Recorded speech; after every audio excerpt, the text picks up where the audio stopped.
Let's go. Huh? I'm so excited to do a live stream. What's really cool is so many of us are going to be at the Arkansas game, and it should be a lot of fun. And a little bit later, we are going to be giving away right here. We're giving away a ticket, and you could sit with me at the LSU versus Arkansas game. Okay, so once again, Venmo, Cash App at Carter the Power, and it should be a really fun live stream tonight. Obviously, for some of you that were there a little bit earlier, about less than an hour ago, as we welcome in the Master Blaster. Okay, and I know I'm competing against LSU basketball tonight. That's just going to happen. I do want to share something about the Garrett Nussmeier video that I think I didn't do a good enough job on earlier. Is I should have included how difficult it is to put a true freshman quarterback in during a competitive game. I was talking to Marcus about this before the live stream. And Marcus, of course, a little viewer of PHL. We're going to be talking about him a little bit later as well. It's interesting, right? PHL dues, let's go. So, it's interesting. And Cliff and I talked about this as well prior as well, the president of PHL. It is hard to throw a true freshman into the game versus a Nick Saban coach defense. But I will say a few things. The first, and I actually edited this point out. What Nick Saban to do, right? What do you think Nick Saban wanted LSU to play? Do you think that they wanted to play Max Johnson, who is a sitting duck in the pocket, who is just falling apart game after game after game? Do you think Nick Saban wants – just answer this in the chat right now. Do you think Nick Saban prefers Garrett Nussmeier, or do you think he would have preferred LSU continuing to play Max Johnson? Just let me know in the chat right here, and that'll be a good way of knowing where you stand on it. Because, I am curious your thoughts on this situation, because it's not black and white, okay? And while you answer that, I'm going to put this up here. He'd prefer Max, exactly. I agree with you on that too, Amacat. Cliff, you get to pick the next topic, by the way. The funny thing about it is Nuss isn't like Jefferson. You know what's funny, Simplify, that you bring that up? It's funny because Alabama actually had a very similar scheme against Justin Jefferson as they had versus Max Johnson. They really did. When you actually go look at the tape, it is very, very, very similar. And what makes it so funny is, well, and this is what I saw on tape, and it might not have been what Alabama was coached to do, and they might just do this every game. But what Alabama did was this thing called a mush rush.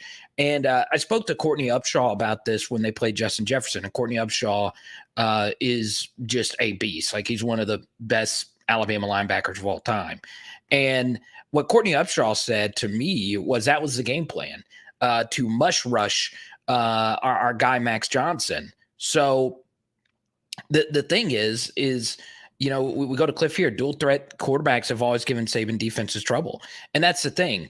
Nuss gives you a little bit more juice as a scrambler, just by default, because Max just doesn't give you anything as a scrambler. And, I know that we're supposed to be looking forward to the Arkansas game, and I guarantee you there's not a single one of you watching this right now that cares more about the Battle of the Golden Boot than me, right? So I grew up in South Arkansas, and there were just so many LSU fans that would get into legit bad arguments with Arkansas fans in the region.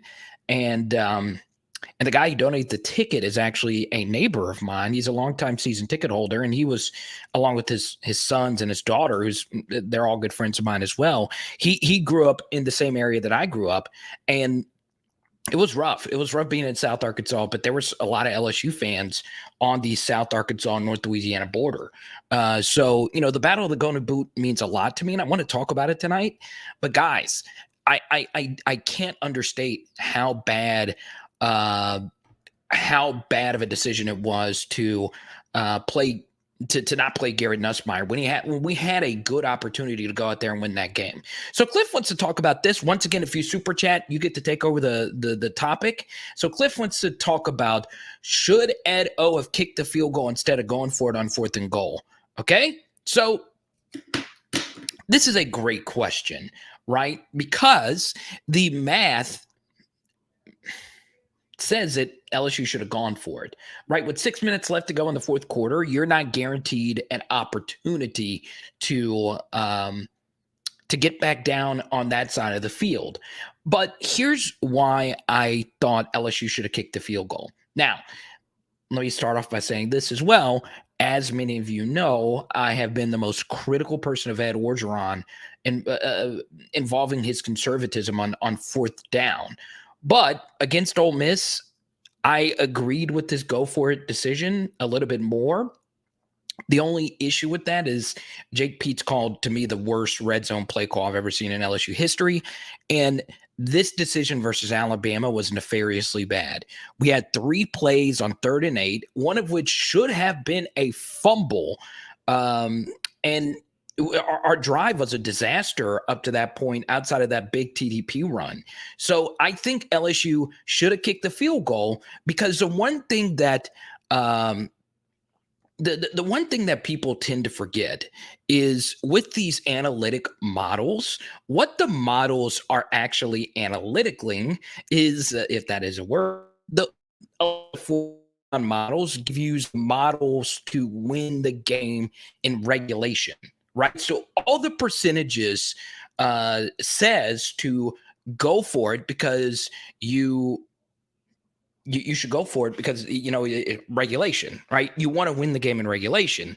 But the issue with that is there is value in going into overtime if you're LSU, because your offense hasn't been playing that well.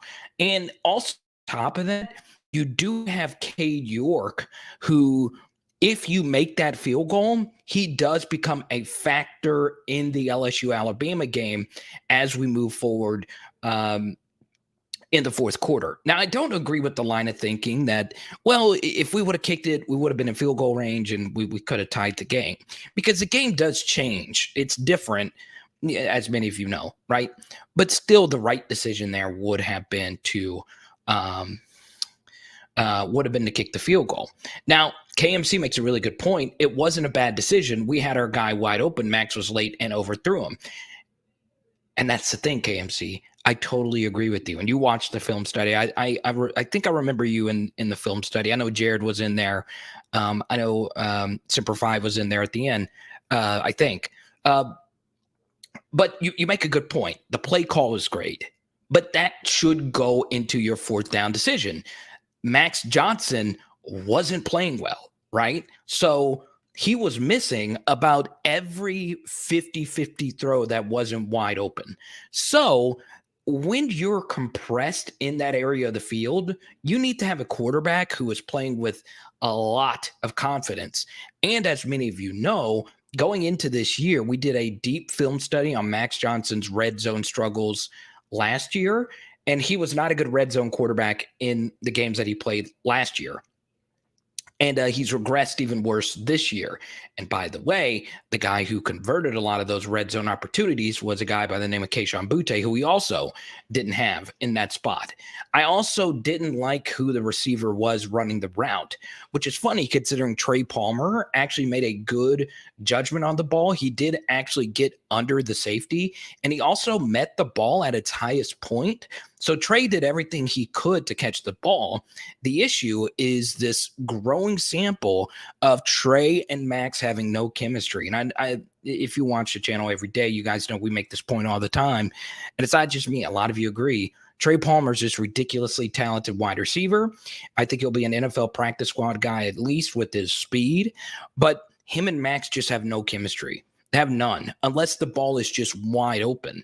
So we decided the game throwing the ball to a guy that has had his issues, right? So we'll I mean, it's crazy. It's absolutely crazy. So thanks for the super chat, Cliff. We are waiting for the next super chat topic. Until then, I'm going to see if we got any new viewers in here. Hindsight 2020. By the way, as many of you know, and Blake, I'm calling you out on this. I don't like the letter avatars. I like avatars where there's actually people. And it's even better when it's LSU related or if it's dog related. So shout out, I don't know your real name, G. Telesolo, please tell me your real name, because you and your significant other here is just glowing with the Tiger Stadium backdrop. Your avatar is top 5 avatars, I gotta say. Zay, you need to change your avatar. DBU7, you need to change your avatar too, because you're making me feel really, really, really fat. You're too ripped to be here right now, right? DBU7, just admit it. You know you're ripped and you're showing off those abs. I wish I had them, right? I'm glad Haley's not watching this, because she'd be like, you know what, DBU7, tell Carter your diet. Tell Carter your diet. Because I'm not going to lie, guys. I crushed 5 lemon pepper chicken wings, right? So, Greg. Welcome, Greg. I love it. And that's a great photo. It really is. You know, there's nothing better than going to Tiger Stadium. There's just not. There's just not. It really is. Daniel, what's good, man? Buddha's always had talent. It's why our job is such a dream job. And by the way, Greg has been around. I think I've seen you in here before. But once again, welcome again. It's why our job is such a dream job for our coaches, our state producers. More talent than Bama, period. Once we start beating them on a more regular basis, the best talent will always stay. Yeah, look, it's okay to acknowledge that Alabama's better than us, right? And they probably still will be with Nick Saban. But that doesn't mean we can't beat them every now and then. That doesn't mean we still can't win national titles, right? Some years, Alabama's not the best team in the SEC. Georgia's probably the best team in the SEC this year, right? He's got, you know, LeBron always posted those workout photos, right? So yeah, exactly, KO. Gotta have the Avi, man. See, KO's got a really cool Avi too. He's got the LSU shirt in Times Square, New York. And KO, don't start a fight tonight. You almost started a fight in the last live chat, which would have been fun, but this is not. Come on. I mean, don't do that. Yeah. So exactly. And I agree with you on this, Daniel. But this is a problem with Saturday, right? So let's be honest. On this channel, don't use the D word either, KO. Come on. Do I? Oh, my goodness. Oh, my goodness, KO. Just dropping the D word out of nowhere, man. Got to calm down, man. I mean, come on, man. Opelousas. I mean, I know not to mess with anybody in OP. I know that. So, yeah. You're gonna. If I ever go on tour with this show, you'll be my bodyguard. If you really about that life. So I'll say this, right? And I wish all our viewers were in here, right? Because for 2 years now, or a year and a half, we have been begging. You guys know I've done at least 10 videos on this subject about the static nature of the 4-3 defense, right? So I don't think I've ever been, and you guys have never been, more right about anything, right? Because Ed Orgeron wouldn't change. And it's a 1-game sample. Alabama was totally blindsided by it. We'll see how the defense works against a really, really good Arkansas offense with a quarterback who has started in a night game in Tiger Stadium a few years ago. And Treylon Burks is probably the best wide receiver we'll face this year. So I do want to share this, right? Oh, that was your first time in Tiger Stadium. So cool, man. What game was it? I'm curious. We want to get to know you, Greg. So this is what's really interesting, right? I think what really angers me is that when you really look at this season, Okay. We don't have a college football. And this is what I'll talk about here. We don't have a college football playoff level roster. Our roster is not good enough to go to the playoff. Okay. That's all there is to it. This roster is a really good roster. And guess what? We probably weren't going to go to the playoff. And even if we beat Bama, we probably would have gotten beat by Georgia, right? This roster is probably a 9-3, 10-2 type of roster. What really angers me, guys, and this is what really bothers me. Okay, and the way I know this, and I know I go back to this a lot, right? But when Neil Farrell liked our tweet about the LSU defense, right? That lets me know that the players were begging for a new scheme. You know, Mike Jones was talking to the media today about blitzing, right? And we had been begging the media to ask Ed Orgeron about the scheme. Why aren't we blitzing? Why aren't we doing other things, right? And I hate it for the players that this whole time we could have been doing what we did versus Alabama. Now, it wouldn't have worked every time. And what we did versus Alabama is probably not going to work against Arkansas because they're going to have tape and they're going to be ready for it. But we can mix everything up. And I got so tired cutting all these film studies, these hour-long film studies. And we kept saying the same thing over and over again. This is insanity to keep running man coverage on every snap, right? And the fact that we never changed robbed us of, and let's be honest, we probably beat, UCLA is terrible. We made them, after that game, people were like, this is UCLA's year to go to the college football playoff. We made Bo Nix look like Johnny Manziel. We made Will Levis look like Cam Newton. The bottom line is the roster and the guys in that locker room deserved a better coach team. And I do agree. It'll be sad to see Coach O go because you do know how much he loves LSU football. But at the same time, his decision to not switch up the defensive schemes, even dating back to last year when it was blatantly obvious we needed to run more zone, we needed to blitz more, it was blatant. The fact that we never changed is an issue, right? And it cost us a lot of wins over these last couple of seasons. And I'm very confident in saying that. Now, once again, we wouldn't have gone to the playoff because we wouldn't have had good enough quarterback play. And our offense is nowhere close to being a college football playoff offense. We're just nowhere close, right? We have a lot of flaws, our offensive line and all those things. But if our defense was slightly better, we'd probably be UCLA. Kentucky's definitely more competitive. We gave away touchdowns in the Kentucky game. We did. So, yeah. What's up, NW? Good to see you, man. Julie, who really cares about losing in a playoff of 12 teams with number 2 and number 3? Oh, let's remember the 2019 Coach O. And this guy. It helps having that guy on your team. Big Al, the treasurer of PHL, one of my closest, dearest friends on this channel. Thank you for the super chat, man. I appreciate you. Shout out to Big Al's wife.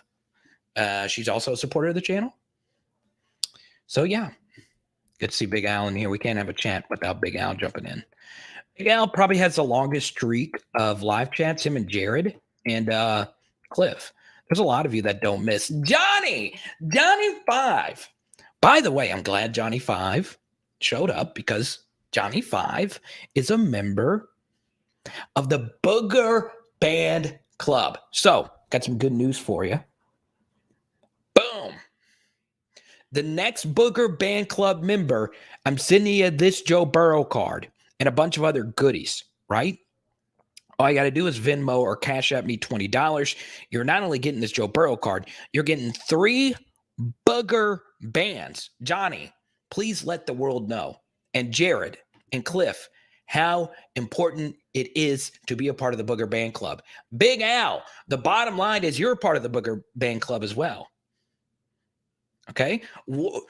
Why aren't you? What you guys are just sitting at home right now wondering, oh my goodness, Carter's going to give me a Joe Burrow card. Booger Band Club. Your question's above your donation. Okay. Kirby Smart and OU's defensive coordinator in Clemson had a year's worth of film on us to counter us. And well, how did that work for them? Okay, basically Kirby Smart and OU's DC. Oh, okay. So on the offense. Perfect. Good question. So the reason why, I'm guessing you're talking about 2019. The reason why LSU's offense was so unstoppable, and I'm glad we get to talk about 2019. I promise we'll get coach. Oh yeah. Guess what? LJ is the winner. LJ got the Booger Bands. Congratulations. I love it. I love it, man. Congratulations. So let me answer Big Al's question here, because I'm really happy you asked this question. I always look to talk. I think we all love to talk about the 2019 team. The reason why it mattered, or the reason why they were stoppable, and it could be an issue with Joe Brady right now. If you're a Panthers fan or you're a Joe Brady to LSU fan, I do think it's important to point out that Joe Burrow had a QBR of 95. And I know I use that stat QBR, but I just like the way that it calibrates opponent and all those different things, right? When your quarterback is as good as Joe Burrow was, it doesn't matter what kind of defenses you run, because he's going to figure you out, right? Always by the second quarter. So whenever you run the numbers, we scored. I got to pull up the research in a second. We did you watched a Big Al before the season. We scored more second quarter points than any other quarter in 2019. So what would happen is early in the game, we try to, feel out the opposition, and Joe Burrow would always, figure him out by the second and third quarter. And what made Joe Burrow so unstoppable is he didn't throw the ball to Jamar Chase. He didn't throw the ball to Justin Jefferson. He didn't throw the ball to Thad, Clyde. He threw the ball to the open guy, right? That's the key thing. Throw the ball to the open man. Don't throw it to just one player and focus in on it. Throw it to the guy who should get the ball. So I think that's why LSU's offense was just so unstoppable. And when you would cover everyone, Joe Burrow would run on you. Joe Burrow's running ability will always be the most underrated aspect of his game. It's truly incredible how good of a runner he was. And it's wild whenever you actually look at his rushing stats. I think it was 366. You would think it was so much more, right? Because, the famous Georgia throw, he probably ran, 80 yards before throwing that ball to Justin. It's really cool, man. It really is. No, I don't think so, Julie. I mean, look, it's a good question, right? Walker Howard could get close to Joe Burrow's level. He's got that ceiling. But yeah, I think Julie, LJ, thanks again for the super chat. I think this is a good question right here by LJ. We beat the 7 top teams and dominated a lot of them.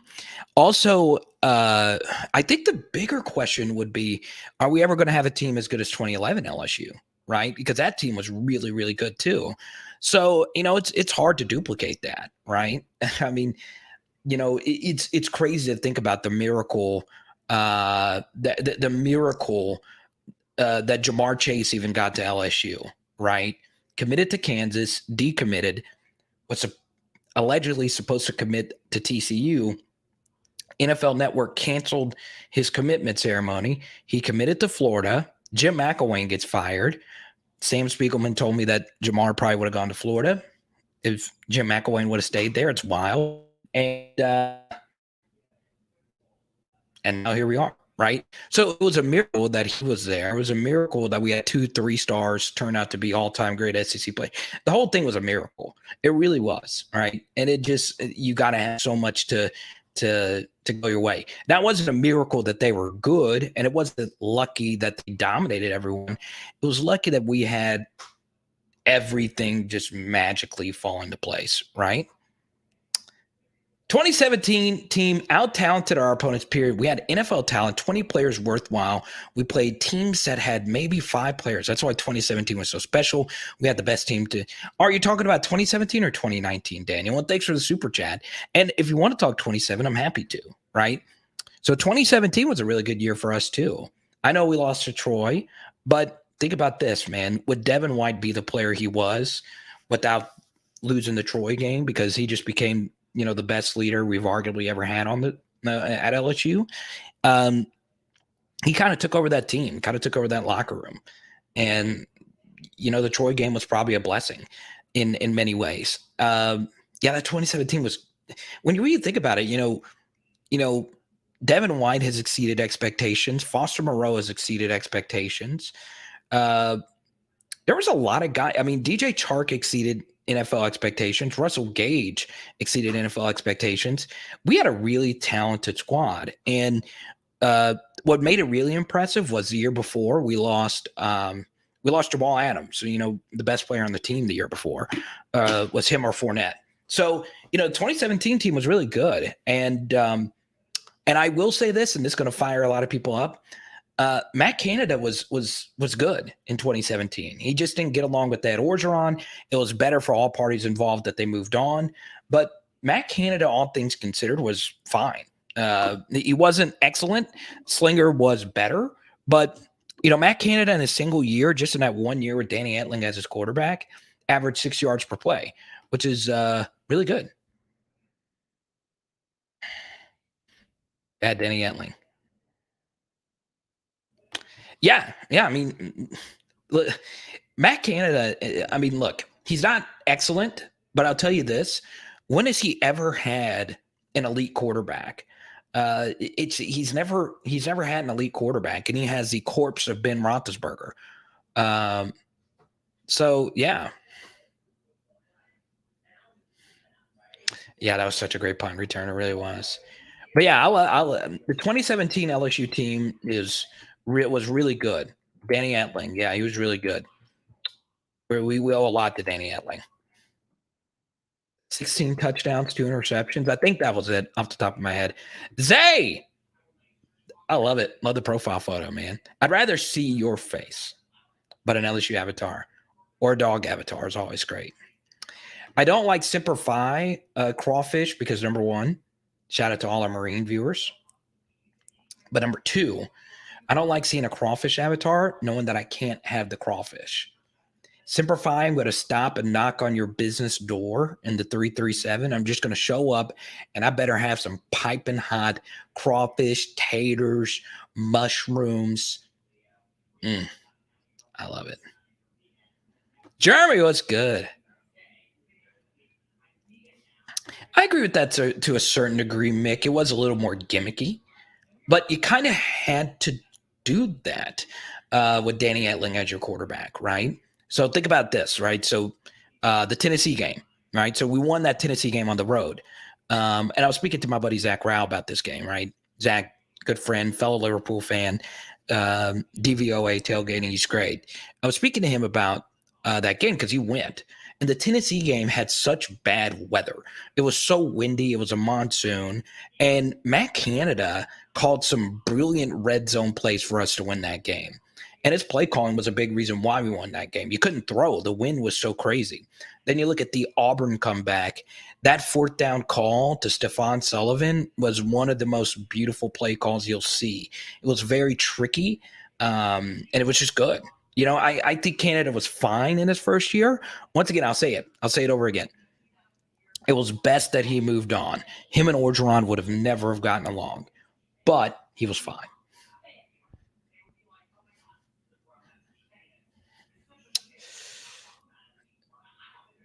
I'm a phone call away. If you've got the money, I've got the time.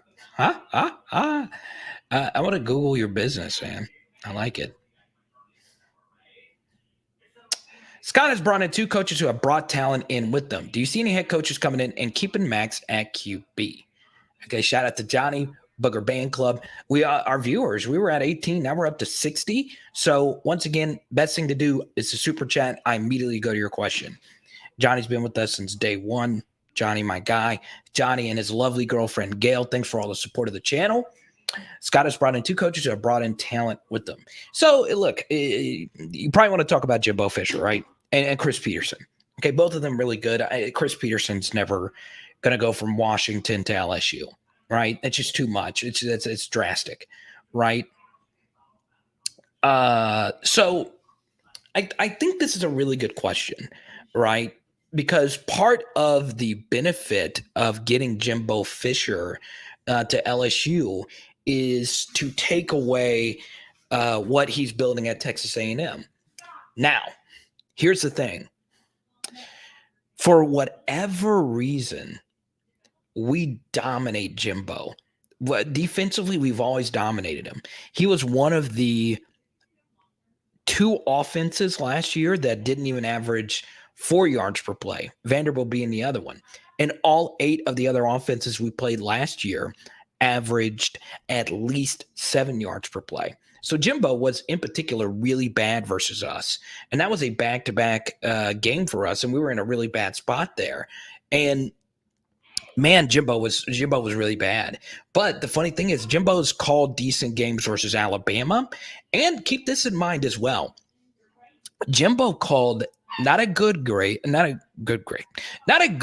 but he called an elite game against Brent Venables a few years ago with Kellen Mond, who is limited, but he's still good, right? So Jimbo calls good games against better teams, not named LSU, right? So I think he's a good play caller. I don't think he's an elite play caller. I think I think part of the reason why I'm a little anti-Jimbo, and I've spoken to a few A&M media members about this. I actually spoke to one who is really well connected at A&M. And I spoke to him about this for about 10, 15 minutes after the 2019 game. And I brought up something, and he was like, you know what, that's very interesting. But he told me that this wasn't the case. But I think Jimbo can overcoach his quarterbacks. And what I mean by that is I think the quarterbacks play a little too static and a little unimaginative. Whereas, Ed Orgeron's not an offensive coach, but the one thing that Steve did a really good job of was he just let Joe Burrow throw the ball where it needed to go, right? So, I think Jimbo can overcoach his quarterbacks from time to time, right? So we'll see. Let's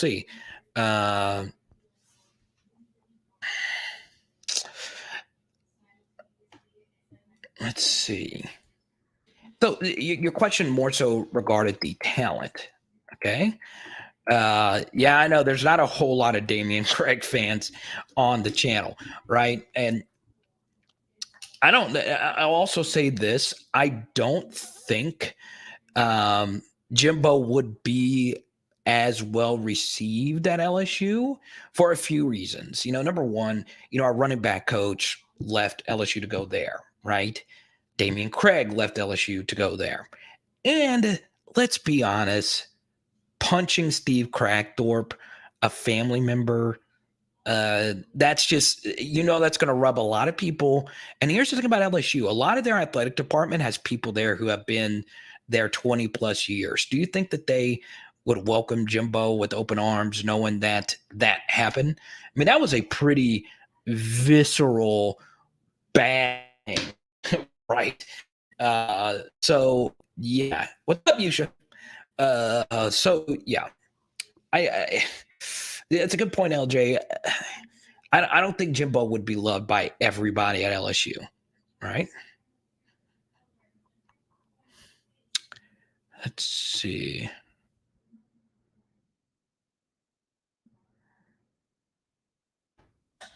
LJ here, our top super chatter of the night has been LJ. And don't forget, LJ, shoot me an email. I think I have your email already. Kellen Mond barely improved. But anyway, shoot me an email. Kellen Mond barely improved from freshman year to senior year, even though he started like 60 games.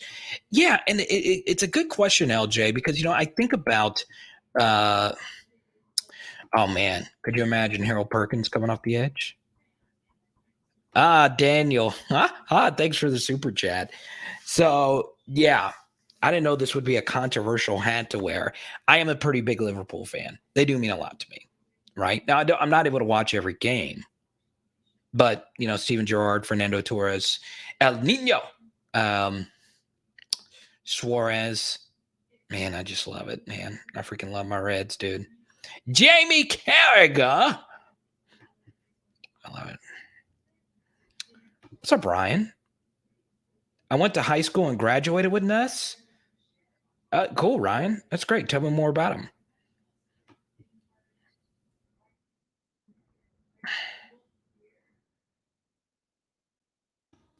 Jeremy, what's good, man? Kyle Shanahan would be probably the worst hire of all time. I'm dead serious. That would not be good. Huh? Huh? Huh? You don't want Kyle Shanahan, who goes from the NFL to college. I just don't think, man. So Kyle Shanahan is a very abrasive, I know what I'm doing. My play calls can get guys open kind of coach. And that just doesn't, that's essentially what Dan Mullen is, right?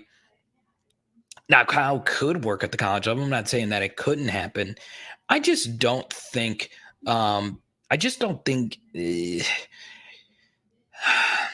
a job at LSU, you got to have someone that really wants to get it right.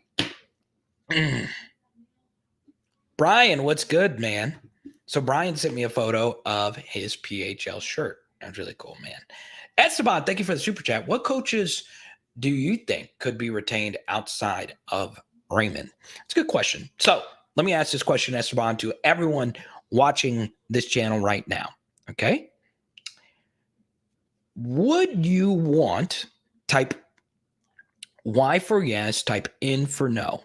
Okay. Do you want Jake Peets to be retained as the offensive coordinator? Let's say we hire a defensive coach. Type Y for yes, type N for no.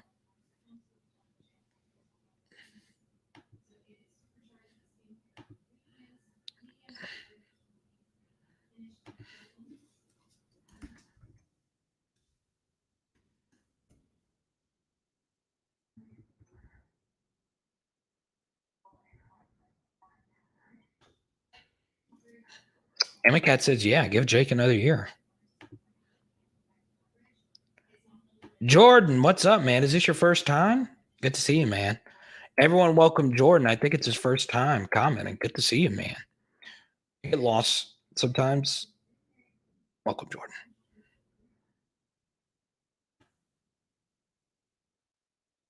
Yeah,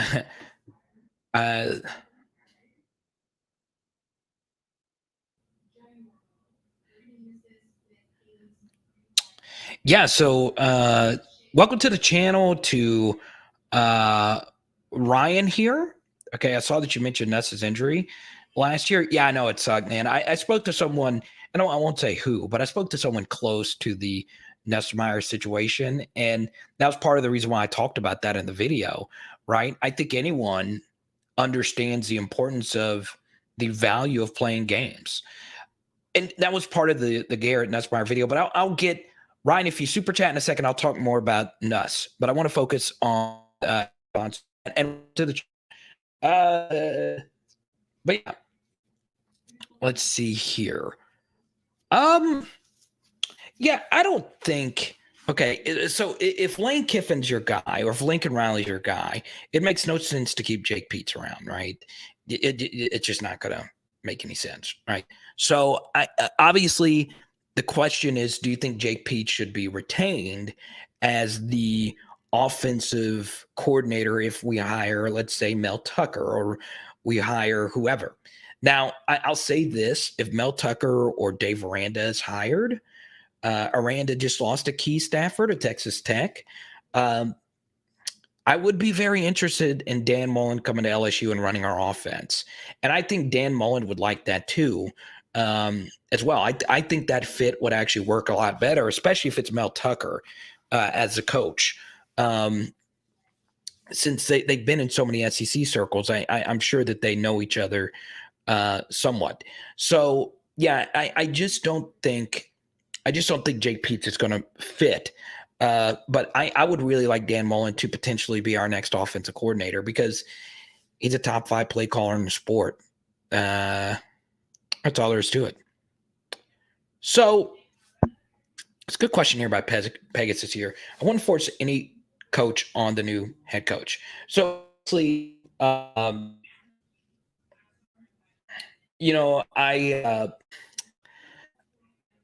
do have LJ. Thanks for the other super chat. I appreciate you. I do have something very interesting to say though about Durante. You know, let's see these final few games, right? So once again, vote in the poll. Do you think Durante should be retained? Let's check the poll results up to this point. 64% says yes. 36% says no. Okay. So as I've repeatedly said, it wasn't Durante's defense. Also, Kevin Coyle is a defensive analyst who had Orgeron said really helped out with the blitz packages. So it's kind of hard to say, was this Ed Orgeron holding Durante back? I mean, it's just too hard to say. And I'm telling you, you guys hear me talk about, let me see. Ryan, you're an Aggie? Welcome, man. I'm a huge reporter and have been a long time subscriber. Carter, you're a staple in my household, brother. We appreciate what you do. I appreciate you, Jordan. Thank you, man. You got the really professional headshot here. I like that, man. Cool stuff. So yeah, I say this as well, and this is also very key when discussing the Durante Jones discourse. And I'm telling you, you as a fan and you as an LSU as a team, I know this is going to sound like it's nothing, but I'm about to say something that's really, really, really big, right? It is a good thing for a college football program when there is more media access instead of less. And the issue with LSU is for so long, the coordinators, and LSU just has this coordinators are native to the media, right? I don't know why that is. Some schools do it, some schools don't. The one thing that having the coordinator speak to the media, especially with Ed Orgeron as a head coach, is you could ask the coordinator directly different types of questions that Ed Orgeron can't answer. Okay. So I really would wish that whoever the next coach will be will have his coordinators available to the media because it does hold those coordinators accountable and it also holds the head coach accountable. So, yeah. We get to hear from him before the year and then we don't get to hear from him at all. So, we'll see. LSU belongs at a 3-4, just looks right. I agree to a certain extent, KMC. I do believe, you should base your defense at a 3-4, but I do think the most important thing to do is if you're going to run a 3-4, just any defense, you got to have a hyena on the edge. You got to have an animal, right? So, obviously we had Chase on, right? And Chason wasn't just this spectacular player, but he was very, very, very good.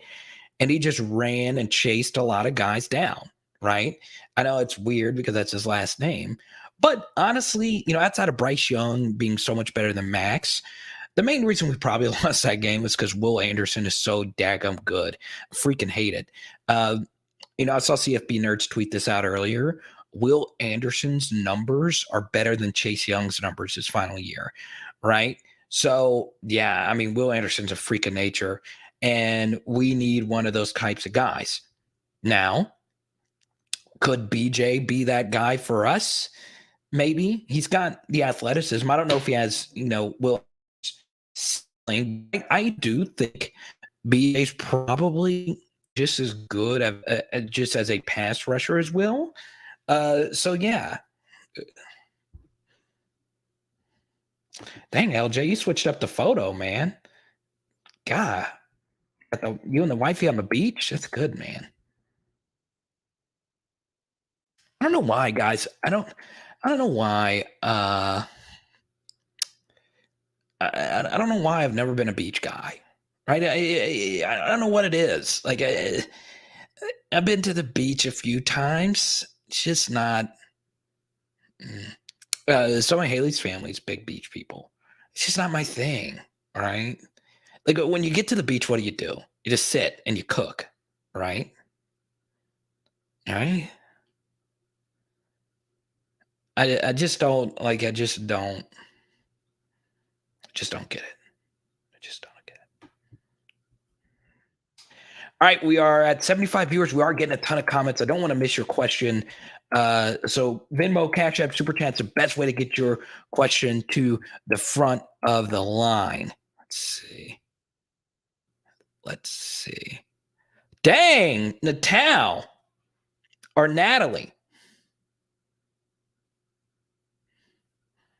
Not one, not twice, but 3 times. In my opinion, you are the best LSU football commentator. Thank you. I really do appreciate that. There's a lot of people that are really good at this, right? I think the one thing I do that's a little bit different is I just talk about football, right? I don't do the baseball, I don't do the basketball. I am really excited about Kim Mulkey, right? I was a big Simone Augustus, Sylvia Fowles. That was just really cool. Yeah, that was really cool. I mean, we had 2 of the greatest basketball players of all time, and then 3 of the best men's players of all time. That's crazy, right? You don't think of LSU as a basketball school. And then, of course, the baseball. I just focus on football. I know a decent amount about those sports. It's just I don't know. But I appreciate you. I really do. We just have fun. That's all we do.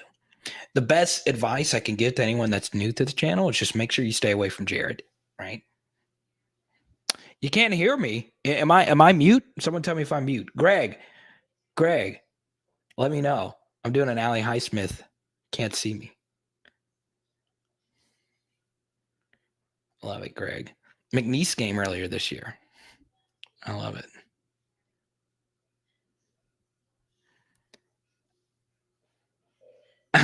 Carter scared Jaws will come out and get water and get him. I'm a nervous guy. Really, KO? We all get a little nervous, right? So I haven't done stand-up in over a year, but the best feeling is right before you go on stage, right? You don't know how the set's going to go. You don't know if some drunk guy or gal is going to heckle you. So yeah, I don't think nerves so much. Like the most nervous I got was when I, started doing stand up. But once you do that, everything else just calms down, right? Once you bomb as many times as I've bombed, nerves are just out the window because there's no worse feeling than when you are bombing. I bombed a sold out show opening for a guy that's opened for Kevin Hart before. And I bombed. I mean, I bombed so hard. It was so vicious. It was bad. Oh man. I'm scarred thinking about it. Right. Not as bad as watching our defense play man coverage every snap before this Saturday, but it was bad. It was bad. Thank you, Natal. I appreciate you. Natalie, Natal, let me know. And by the way, if it is in your heart's desire, I want to see all your lovely faces, right? Once again, go back to Greg. It's a perfect photo. LSU, significant other, Greg smiling at Tiger Stadium. Doesn't get any better than that, right? Somebody's avatar is them wearing their PHL merch, which is really next level, right? LSU baseball rules. I'll tell you this, Julie. Jared, thank you for the super chat. You get to pick the next topic. So, Julie, I would do a lot to change college baseball, and I think it would make the sport a lot better. I would switch the inning limit to seven. I would do 7 inning games. Nobody could pitch more than 5 innings because in college baseball, you have a scholar, uh, you have a scholarship limit, right? So in baseball, you only get 11.7 scholarships total. So we have pitchers out there throwing a lot of innings for nothing. They are paying the school to for them to go to school, which is BS. Okay. You've got to give baseball more than 11.7 scholarships. So part of my angst towards college baseball is how stupid that rule is. And the assistant coach rule, it's stupid. We are robbing kids of opportunities to get full ride scholarships. It is stupid to think that a fifth string offensive lineman who never played got a full scholarship, but Alex Bregman probably didn't have a full scholarship. The greatest freaking, top 10, 20 athlete to ever come to LSU. He had to pay his way to come play for us. It's stupid. Stupid. Unless he got a full scholarship, and I don't know. So, like, so much so much better, and I love it. I tell you, me and Haley get so excited when we get a Venmo.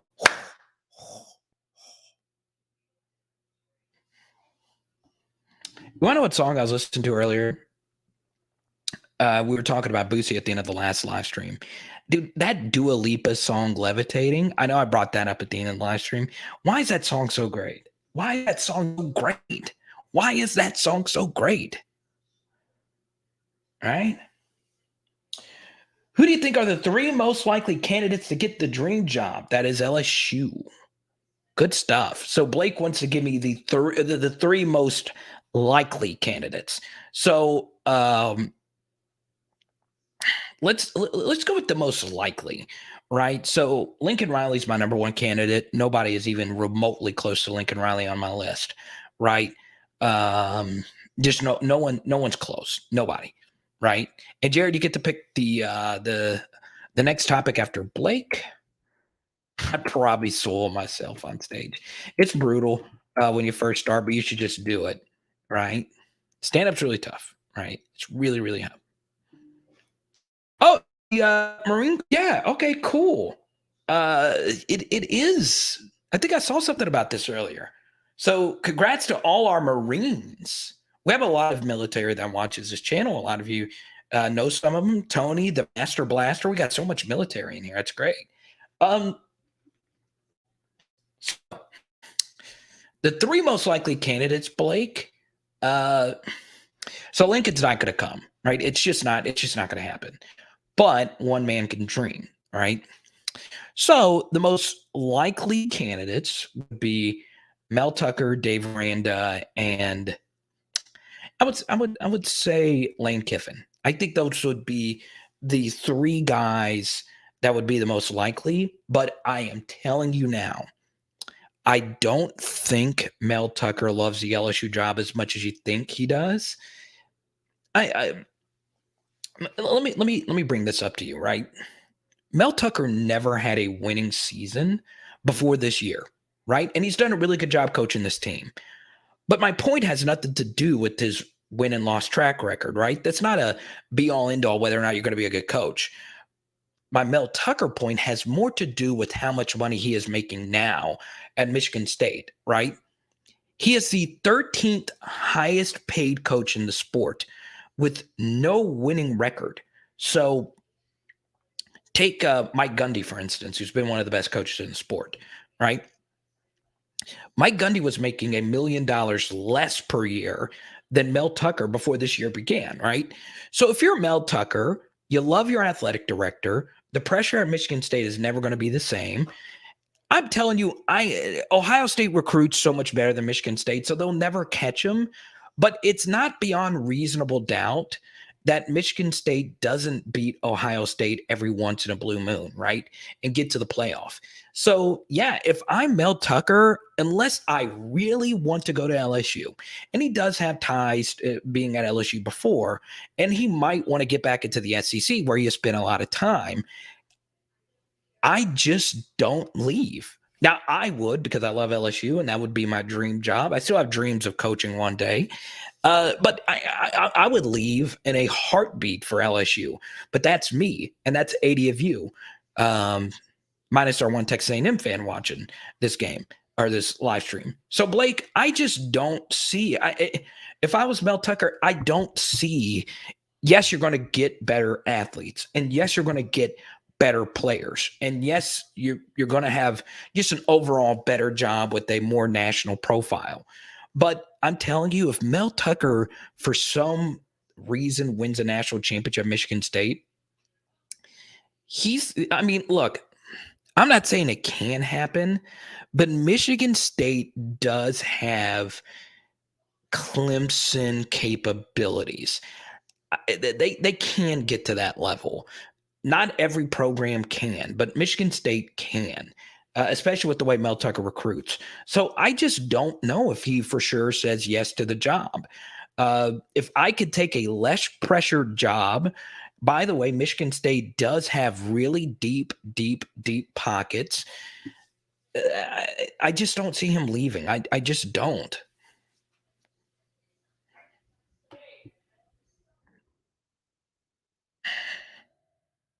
Exactly. And if I'm Mel Tucker and I have the opportunity to make the same amount of money I can at Michigan State as I can at LSU, yes, LSU gives you the ceiling to win the national championship. But, your legacy also matters too, right? How much money is enough money? And the thing is, if Mel Tucker left Michigan State for LSU, he would be the second best coach to leave Michigan State from LSU to win a national championship. If you win a national championship at LSU, it's not the same as if you can get it done in Michigan State, which doesn't have as much pressure, right? But yes, I think these three guys would be the most likely candidates, Blake. And it's weird because you are the one that super chats. Kiffin, Aranda, and Napier, I think all three of them says yes to the job and they leave immediately, right? I think those three names that have been connected to the job the most. Obviously, Billy Napier is the obvious yes, he would leave. Aranda is an obvious yes, he would leave. And Kiffin, yes, he would leave, right?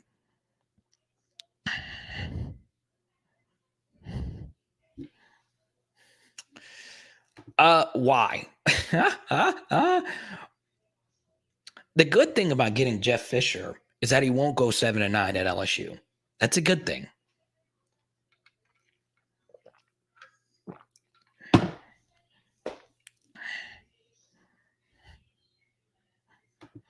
Greg, you're telling Noah about the flood here, man.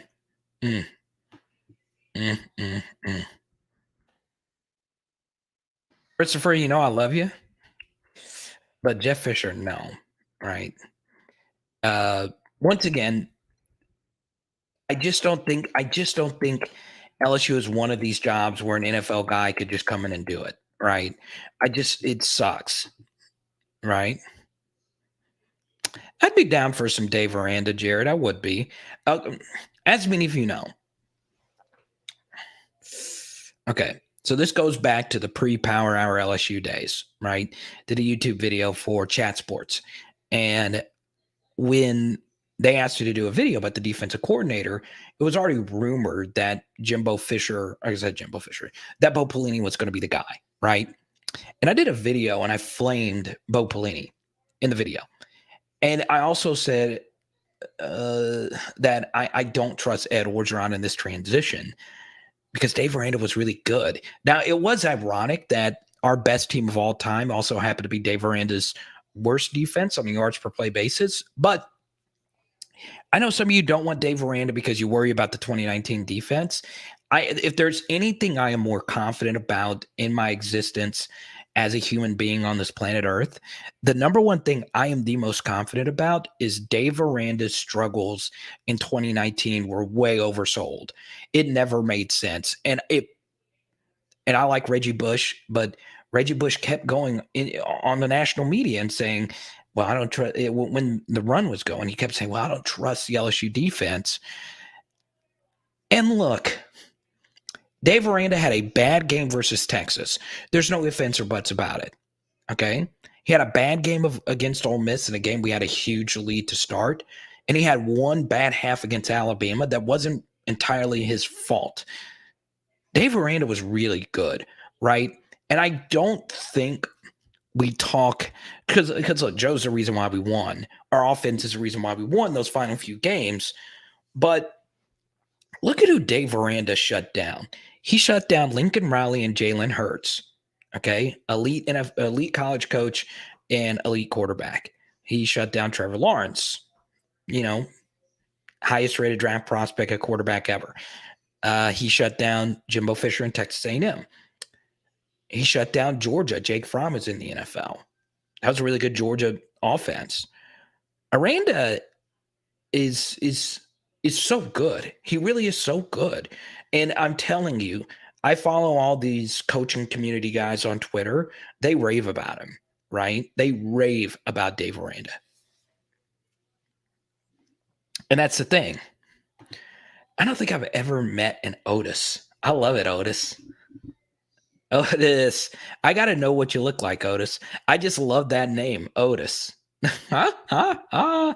Okay. Otis Thorpe, right? The famous NBA player. Yeah, I think Durante stays. And this too by Amacat, who never makes good points. Amacat, this is the first time you've ever made a good point. Kidding. You know I love you, man. Yeah, Delpit. And honestly, Grant was actually a little bit better as well. He was playing on one leg the entire season. And I didn't believe it at the time, but when you actually go back and watch the defense, you do begin to realize like how much better Delpit was than even Stevens. So, yeah. I don't think Corey Raymond would want to be a DC. I just don't. I don't think people understand how good his job is. $600K a year, whatever it is. Don't have to answer to the media. Don't have to call into plays. You just got to recruit and coach your position at a high level, which he's done. Otis from Andy Griffith. Otis Taylor, the great wide receiver. You would need him to grow a mohawk and cuss a lot. I will say that there's going to be a lot of people in LSU that won't like that Dave Aranda is a little boring. But I would like boring. Lincoln Riley as head coach and Odom as DC gets me excited. So I saw Cliff, my dear friend, tweet out Barry Odom's name. His defense has not played well in the middle portion of this year. Also, he's never leaving Arkansas unless it's for a head coaching job. His family loves that region of the country. I just don't think he ever leaves. Oh, Otis from Martin. Huh? Ah.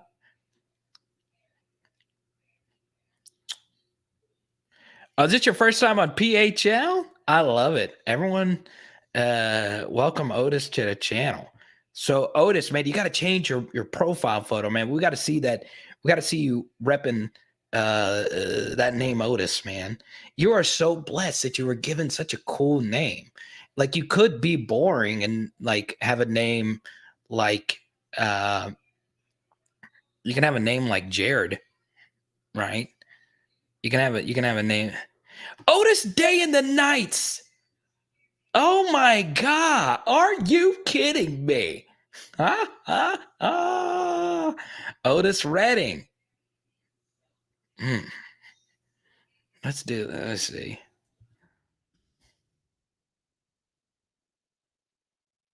Oh man, this is great.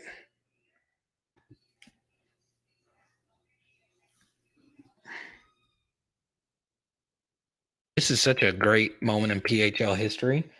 I loved it the other day when we had a new viewer who jumped in the live chat and he had heard so many good things about the channel. And we were talking about Harry Styles on here. And he was like, I heard you break down the LSU football so deep. And you're in here talking about Harry Styles. Okay. Otis Redding.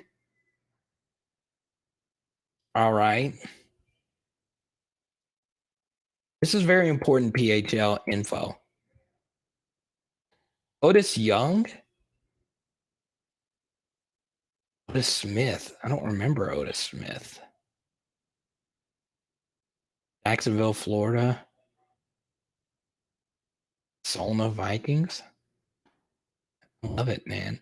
So congrats, Otis. You got us down a Hitman Actual. There you go.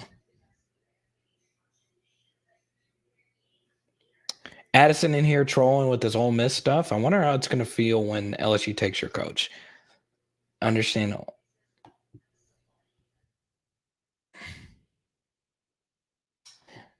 Welcome to the channel, Matt. We go from Otis to Matt. I love it, man. Is the Jimbo talk legit? I don't know if it's legit per se. It could just be that there's no name that has surfaced. And it's just, here's a good thing about saying Jimbo Fisher's name is attached to the LSU job is you can always fall back as a reporter saying, well, it makes sense because they know each other. Matt, I'm going to make an admission. I know you're new to the channel. I'm not a newsbreaker. Like, I just think that that's a little exhausting. Like, I have some sources that like I reach out to, and someone asked me about this a while ago. I'm just not a newsbreaker, right? So I really don't know. Like, I hear things as well. It's just I'm not Adam Schefter. I'm telling you this as well. Being a newsbreaker sucks because if you think you're addicted to your phone, dude, I've been around Adam Schefter before, and it is real. I mean, it's eyes to screen the whole time. All right. And that was like a decade ago. Chad, wait, Chad put a photo up? There you go. Chad, I like it, man. You got the family. Got some lovely ladies in this photo. That's great. Throwing up the peace sign. I love it. And then you used a big word here, Chad. Inadequate. Chad, that word is too big for an LSU journalism grad like myself that graduated with a 2.7. My professors, Andrea Miller, Jay Shelley, Craig Freeman, all tried to get me to do my best, and I did, and I was just too dumb to actually get a 3.0 GPA. Nice family, though, Chad. That's good. So, Greg, I'm telling you, Greg, you have some competition in here now, right? So, Chad and Greg, it looks like Chad was in the same end zone as you guys. No, I think that's the opposite end zone. So, Chad's photo in Tiger Stadium. That's great, man. That's good. So Greg had a photo with his with his significant other, and Chad has his family here too. That's great, man. Oh, that was Auburn this year. Oh, cool stuff, man. Nice family, Chad. Cool stuff. Otis Nixon, Atlanta Braves. I love it, man. So I want to talk about this right here. So nothing Jimbo's done at ATM makes me want him hired. So let me ask you this. Which coach has accomplished something that makes you want to hire them?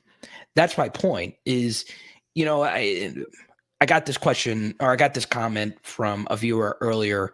I got this comment on a video I did on Lane a few weeks ago where people have sent me angry messages. They've said, how can you stoop for Lincoln Riley and say pay him 10 to 12 million a year when he's in the super soft Big 12?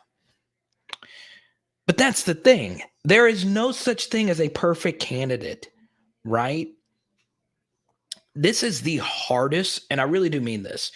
I do think being a college football coach, and this is about to get really philosophical, I think it's the hardest head coaching job there is in the major sports.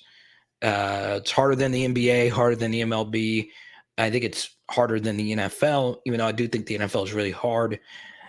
College football coaching is just, there's too many variables, especially at the major Power 5 level, that even me, who has been critical of a lot of different things that Ed Orgeron has done, and he's been bad in so many different ways, but let's be honest, what happened to him is not entirely uncommon. It's hard. It's really, really hard. I do believe college football coaching is the one job where you can say it's a 24/7 thing. You can always be doing something as a college football coach. It's just different, right? So every candidate is going to have some some version of flawed. Let's see, what is that? They're going to have flaws. Jared's going to sleep. Night, Jared. All right, Greg. We'll see you, man. Good to have you around, man. Let's see. But yeah, I just think, I just think all jobs. I just think every head coach is going to have some flaw, right? Well, Lincoln Riley's never won a playoff game. How many coaches have? Not many. So yeah.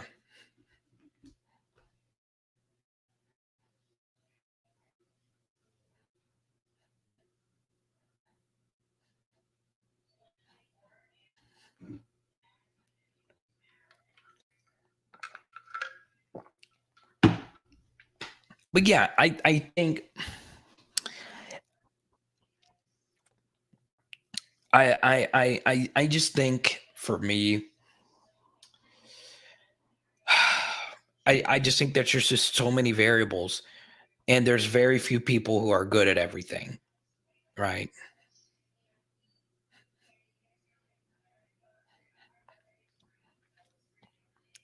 And this is how I feel about LJ. LJ's comment here. And I'm not just saying this because LJ is the top super chatter for tonight. I'm also saying that I fully agree with it. Okay.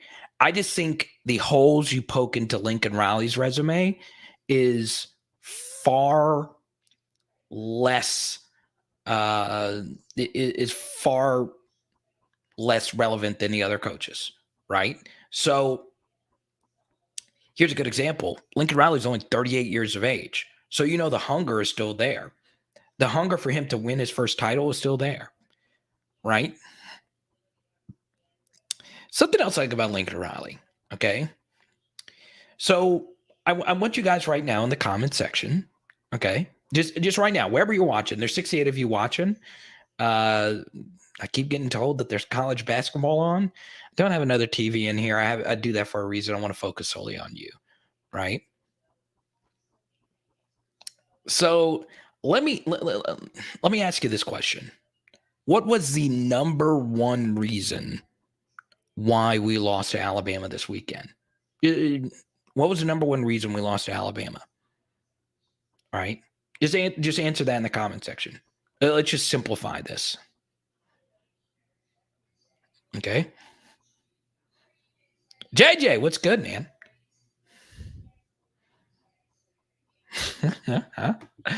Nicole, hurry up. Tell her I said that, Jared. JJ, what's good? Okay.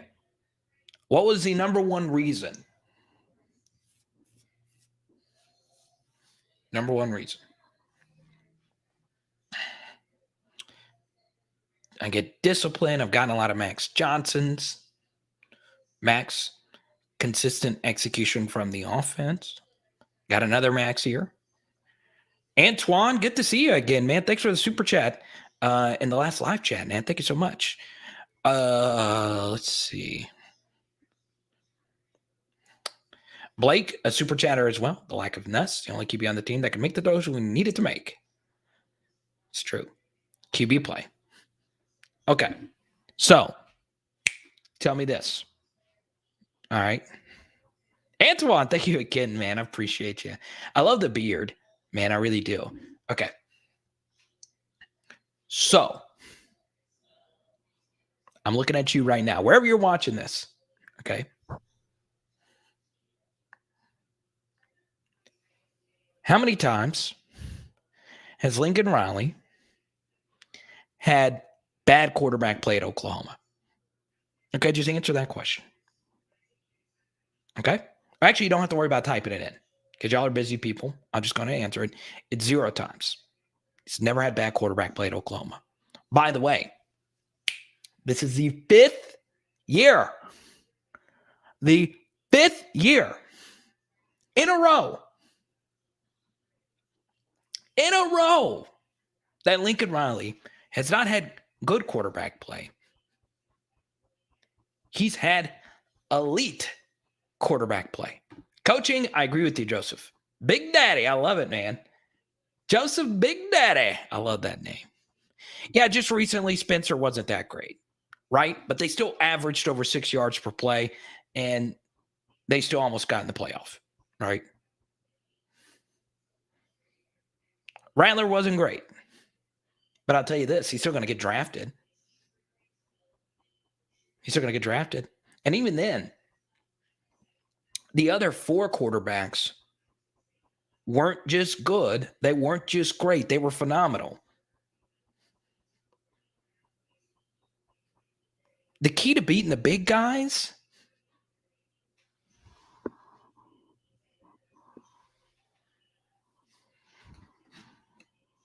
now, you don't have to have somebody as good as this guy.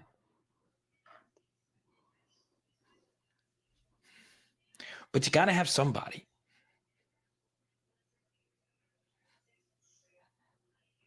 Right?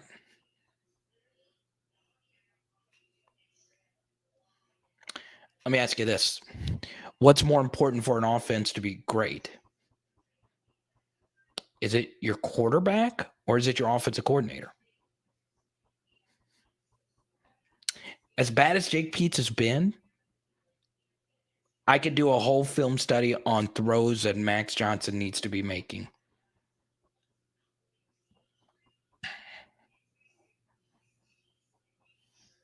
Exactly.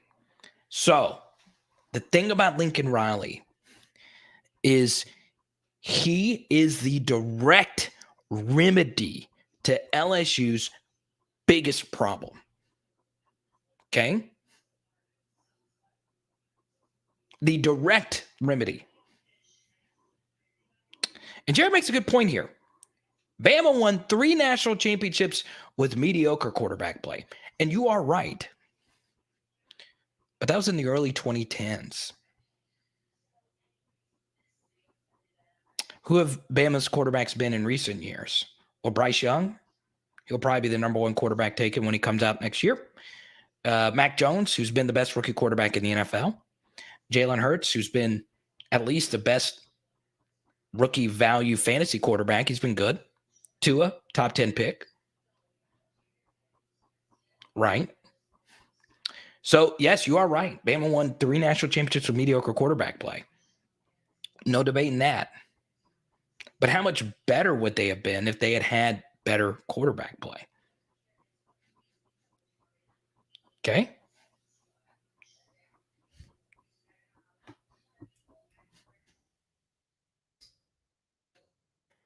So the thing is about Lincoln Riley is, yes, it would cost a lot of money. And I know the Big 12 is the Big 12, and I totally get it. But it's hard to do what he's done. It's hard. It's really hard. So, yeah, you can. I still think you could win a national championship with a predominantly great defense and, running the football. I think you can find your way into it. It's just not been the equation at all these last couple of seasons, right? Now, that doesn't mean you can't and you don't need great running backs, right? The last 3 national champions had they also very elite all grade runners, right? ETN, Clyde, and Najee, who's a beast, right? So you do need a good running game. You do need a good defense, but none of it pales in comparison to the quarterback play. And I can't get over the Lincoln Riley thing, man. He would fit perfect. Now, would he leave? I don't think he'd leave. And if I was Lincoln Riley, I don't know if I'd leave either, right? So yeah, you got to look at this objectively, right? I said the same thing about Mel Tucker earlier. I don't know if I'm leaving Michigan State for LSU.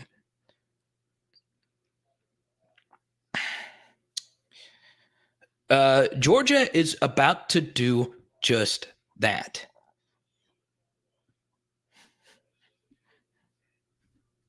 Maybe. We'll see. We shall see.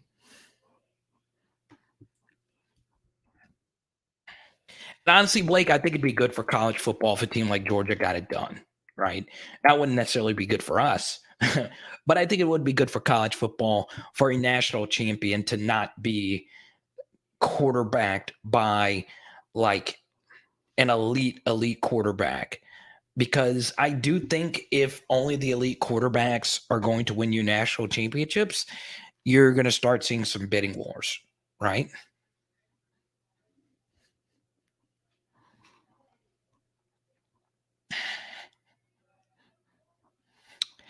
And Danielle, welcome. If you super chat, I'll do a full recap just for you, Danielle.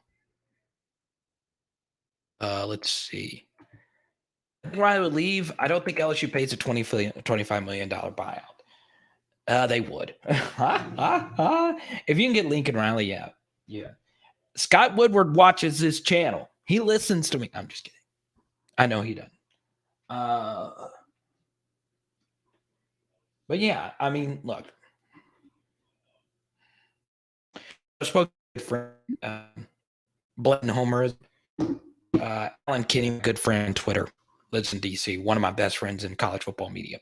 And he covers Oklahoma every single day. And he doesn't think Lincoln Riley would.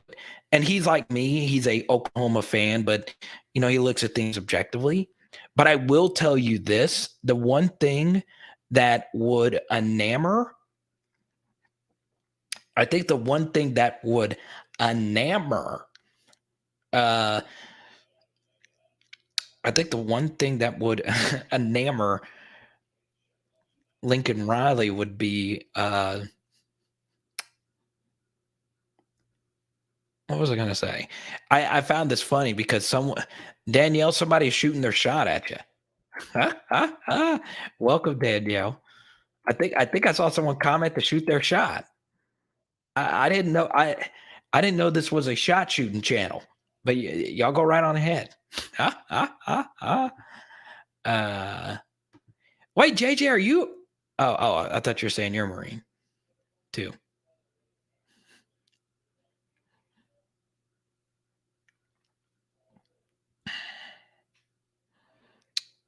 There you go, Mick. Hey, as long as you keep it, PG, I'm fine. And Danielle, I want you to feel welcome, right? No flirting on this channel, unless Danielle agrees to it. Unless she says it's so yeah.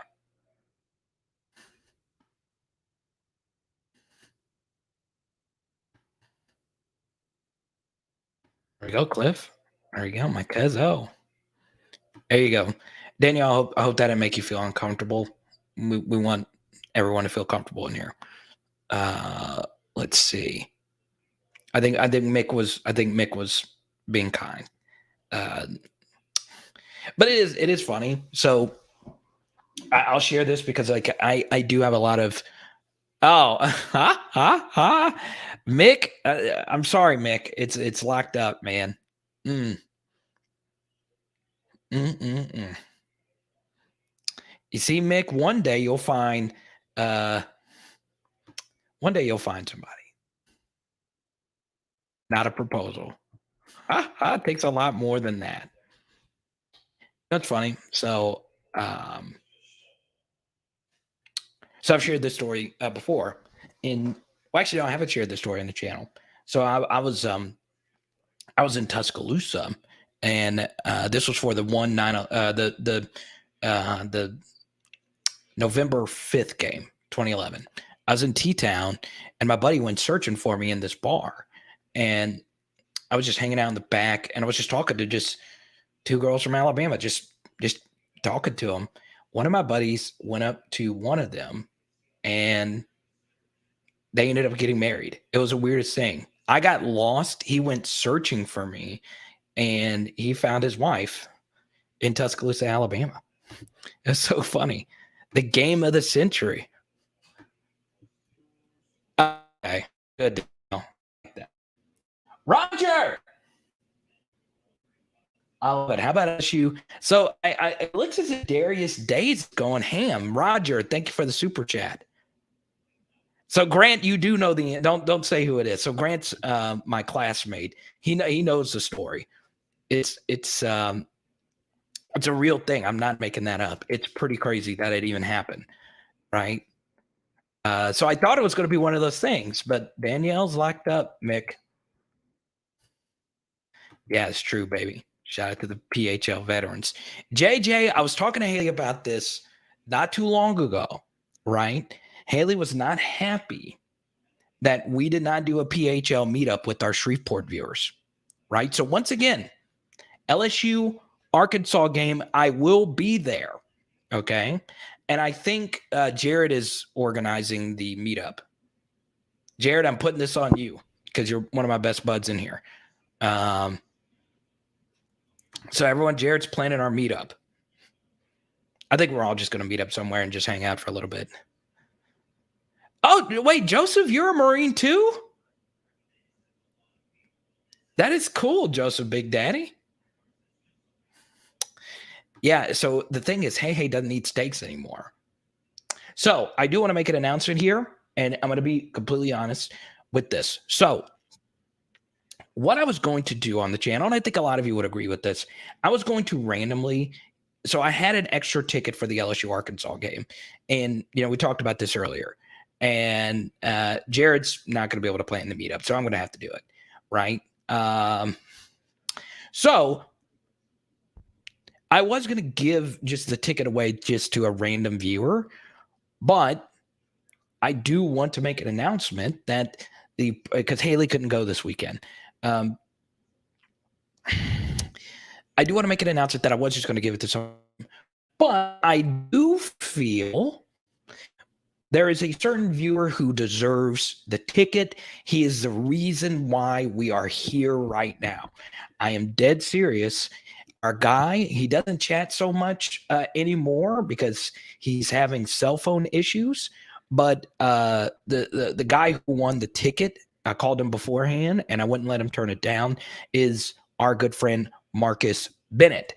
So a lot of you remember Marcus Bennett, and you guys remember how important he was to the chat, not just with discussions, but Marcus also donated a lot of money to the channel early on with super chats and Venmos and all that stuff. And a lot of you know that Marcus probably deserves this opportunity because I'm dead serious. He shared our channel with a bunch of different people, and the money that we made from that allowed us to move into this house. A lot of you remember that. So I'm giving the ticket to Marcus. Marcus hasn't given anything in months because of his phone issues, right? So the reason why I'm giving it to him is because he is the spirit of PHL. People like him are the reason why I'm even able to sit here and do this right now.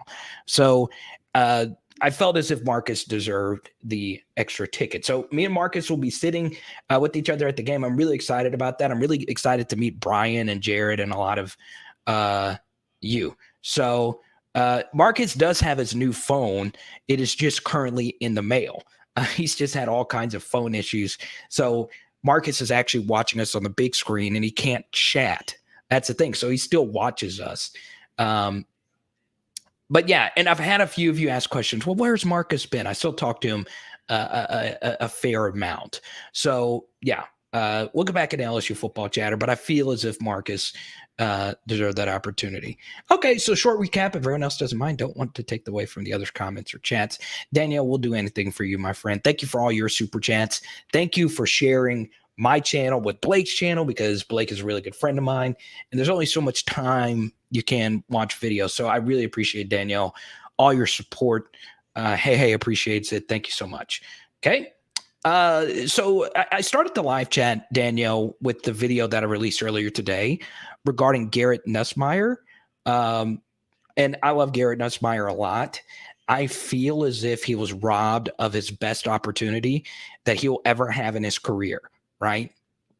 I'm telling you this, the one thing that I hear the most from former college players, even those that made it to the NFL. I remember speaking to Ron Brooks at the time, right? So I don't know if many of you remember Ron Brooks. Okay, so uh, Roger, I'll get with you as well. Do you have a location for after the game? I do. I'll be doing it from Cliff's house. I'm still trying to figure out because Cliff lives on campus, but I do think Roger we're going to meet up somewhere pregame. I would love to meet all you guys pregame. Uh, so I and Roger, thank you for your super chat again. So I talked to Ron Brooks about this, and for those that don't remember, Ron Brooks was really good. I mean, he was really underrated. The only issue was he was on the same team as Tyrann Mathieu. So Ron Brooks in 2011 had 2 pick sixes, one against Auburn, one against Ole Miss. And, the one thing that was really interesting was Ron Brooks played his best game against Auburn. And the thing that people forget, Aaron, thank you for the super chat.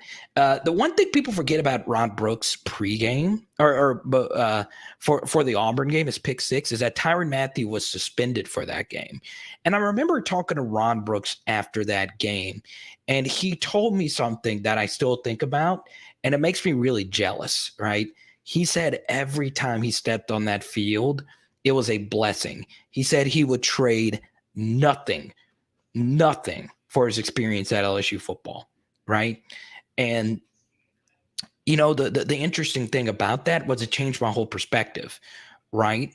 Because Ron Brooks went on to play in the NFL, and at the time he was still in college. And the thing is, he had his opportunity to shine without Tyrann Mathieu there, right? Because if you go back, Ron Brooks would have had the strip sack versus Kentucky, but Tyrann Mathieu beat him to it. It's amazing how great he was, right? Very underrated player. So, the one thing I thought about him earlier when I was cutting my Garrett Nussmeier video, you never know what's going to happen in your career, Danielle. And I spent a good my channel about that. You never know if your next snap is going to be your last, right?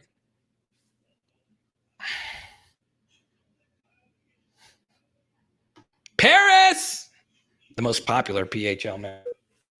Talk about great avatar. Paris with the smile. That's just such a. Paris has a Snapchat filter just magically floating over her head right now. She's glowing that much, even though there is no Snapchat filter. That's a no filter Paris smile. You gotta love it. And the sun is here now. Yeah, Paris is the best. So yeah, Danielle, the one thing I hate is, games are so scarce. And here's the thing. Garrett Nussmeier might play a game next year and get hurt, right? And get redshirted anyway. He might get beat out next year and get redshirted anyway.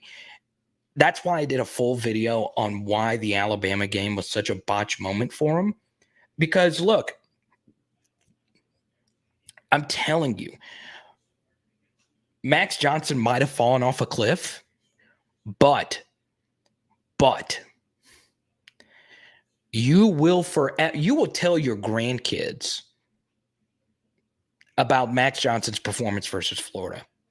You'll tell your grandkids about that, right? That's how legendary his performance was against Florida. The team, let's be honest, right now, how many of you think Florida is the team that you hate the most? Some of you might think Alabama, you might hate Alabama the most, right? So that's the beauty, right? Is Max Johnson will forever have that as a part of his repertoire. And if Garrett Nussmeier would have won the game versus LSU, there would have been nothing in his career outside of winning a national championship that would have been better for his legacy. Right?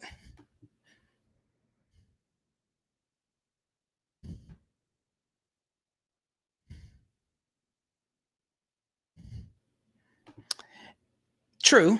Everyone will talk about the shoe.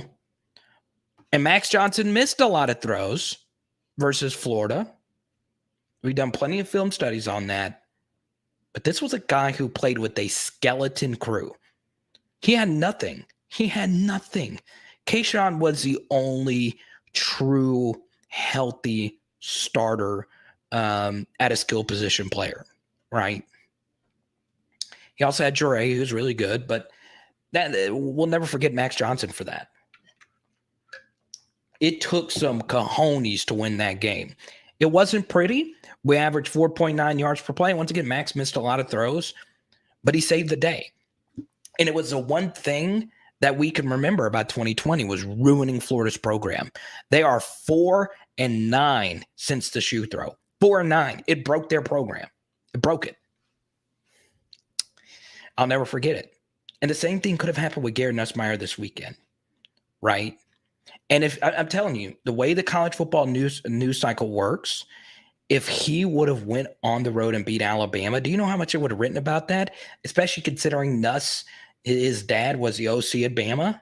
I mean, that would have been the biggest story. And by the way, LSU Bama broke ratings records this year.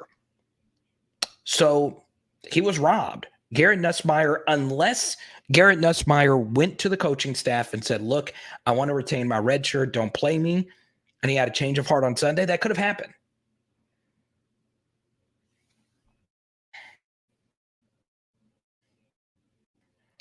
And guess what? Guy could be right. Garrett Nussmeier could have said, look, I want my red shirt. But I'll tell you this, I doubt, knowing how good of a teammate he's been on the sideline, he would have done something like that.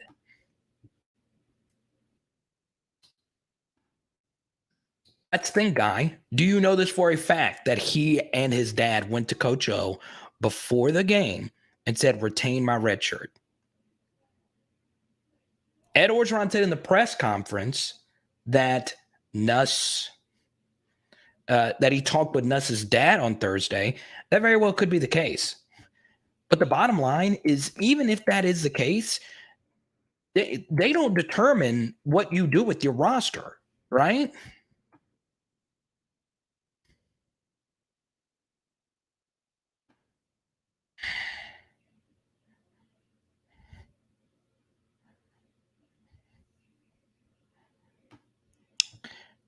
Yeah, Blake, I don't think you should remember players for their failures, right? Like, for instance, I don't know him too well, but I've interviewed Clint Sterner, the Arkansas quarterback known for the famous fumble versus Tennessee. He's known for a bad play. And I don't know how that guy, everywhere he goes, he gets asked about it, and he handles it so professionally. I don't think we should remember players for their failures, right? I think that's I think that's a little unfair, right?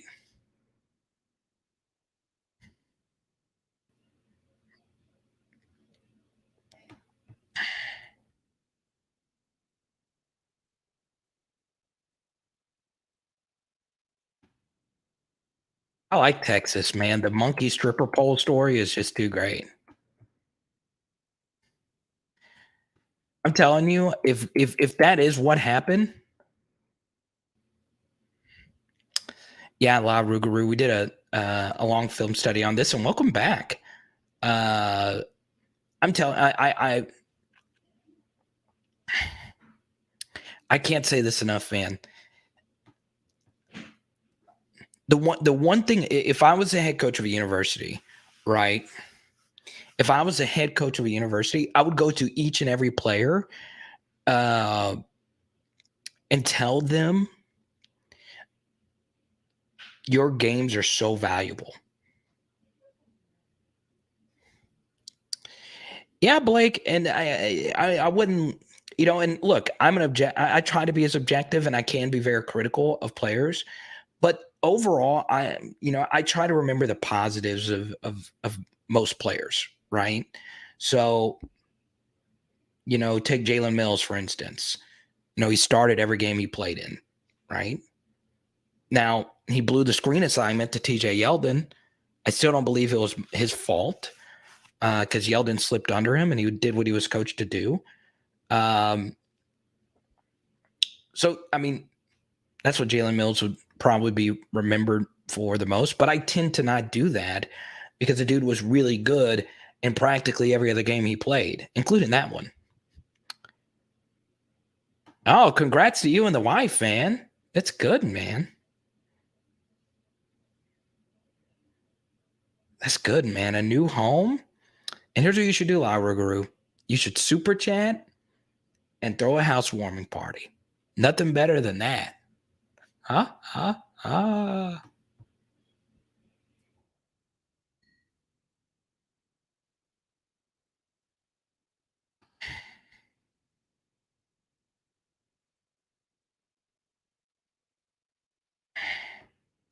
And here's a major point I made in the video from earlier today, right? So I said in my Nuss film study versus the Ole Miss game that you should go to Garrett Nussmeier and talk to him about the redshirting thing. But at the same time, in that video, and the point that I made over and over again, the second most important player on your team is your backup quarterback. You got to have certainty there, right? I mean, we are dead in 2007 if we don't have Ryan Perrilloux, right? So Alabama's dead a few years ago if they didn't have Jalen Hurts. Yeah, the backup quarterback is so key. It is so key. You got to have it.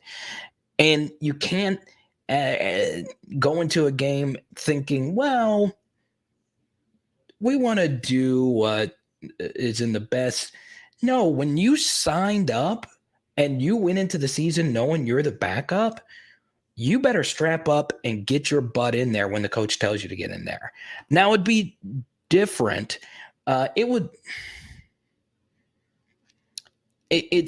would be different if Nuss only had one. There you go. I didn't mean to pressure you into it, but our super chat right now. Let me see. If we touched a hundo, we're close to it. That's good, man. We're averaging like 200 something. But now we're about at a hundo. I've had to eat some Lunchables for dinner, but that's okay. I'm kidding. We're doing just fine. But thank you, Live Rougarou, because we do make most of our money on super chats. I think we lose big recruits because Orgeron goes, Max's family may want, new coach may have the open market for best players. Okay, this is a great super chat, La Rougarou. Okay, great super chat. Not a good super chat. It's a great super chat, right? Because recruiting. No. Oh, okay. This was just your comment. Perfect. But I do want to talk about it. You super chat it, right? Simplify, you better take care of me, baby. You better take care of me. Hey, you're getting some good average. You got some business tonight, man. You better take care of me for a 5-pounder, baby. Let's go. I think we may lose recruits because Orgeron goes, Max and family may want, new coach will have to. Yeah, so great comment. So let me ask you this question, La Rougarou. How important is recruiting at LSU? Well, it's very important, right? It's very, very, very important. You need to recruit. You got to have the talent, right? But one could argue that your scheme and the fluidity of that scheme is just as important, right? Yeah, I break down LSU film, but like I said, I'm not Ted Wynn or Brian Baldinger or QB Score and Brett Coleman. I'm not as good as those guys. I do my best, right? I learn new things every day. Coach Vass is just so good on Twitter. He's great. But La Rougarou, I'm glad you brought that up, right? Is it more important to have great players or great scheme? Well, it is more important to have great players. Don't get it twisted. It's more the talent. The guys are always going to win, right? Georgia's winning more so because they have 5 stars, right? But Kirby runs a really good scheme. If you ever watch Georgia, they never do the same things over and over on defense, right? And LSU this past week, with our least talented defense in a long time. And that's not a disrespect to the guys who went out there. We have some superstars out there. Neil Farrell, Jaqueline Roy, Damon Clark. We had some really good players out there, but we didn't have our best of the best guys, right? You got to have the talent. But the biggest reason why we were in the game this past weekend was because of the scheme, right? Bryce Young missed a lot of throws because the defense was hieroglyphics to him because LSU did a bunch of things that they had never done before. Now, teams are going to figure it out and they're going to score on us, but that's just going to happen. So, yes, the talent does matter, and recruiting for this next head coach is going to matter. But here's something that's very interesting, La Rougarou, is we could be witnessing the best LSU recruiting class, not ever. 2017 will never get beat, but we are with this 2021 class. It's ridiculous. We're hitting on basically everyone in that class up to this point. Really, I think the only let me pull this up really quickly. LSU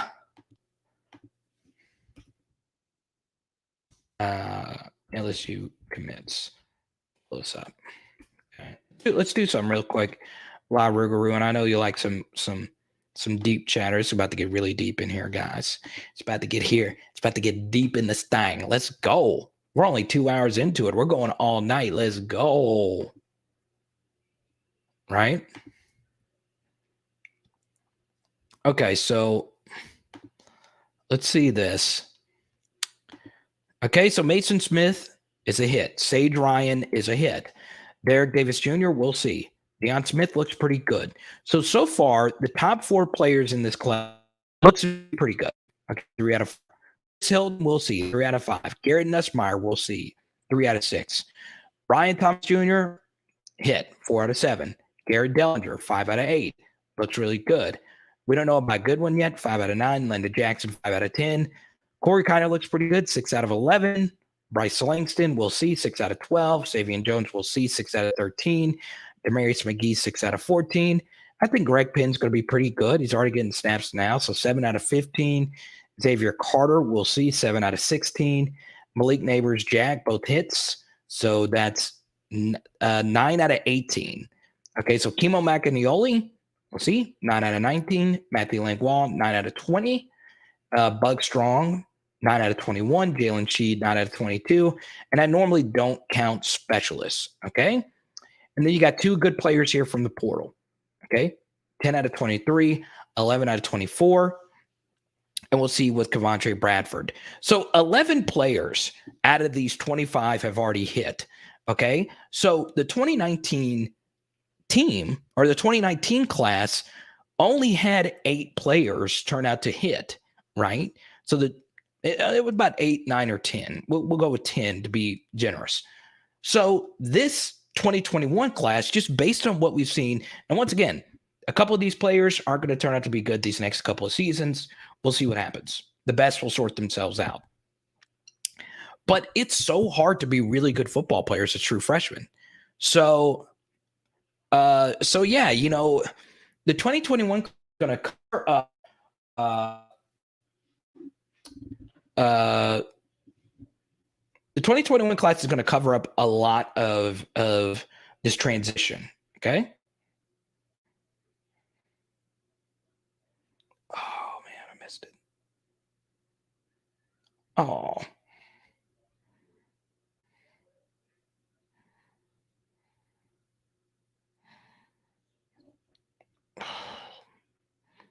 Let's see this really quick.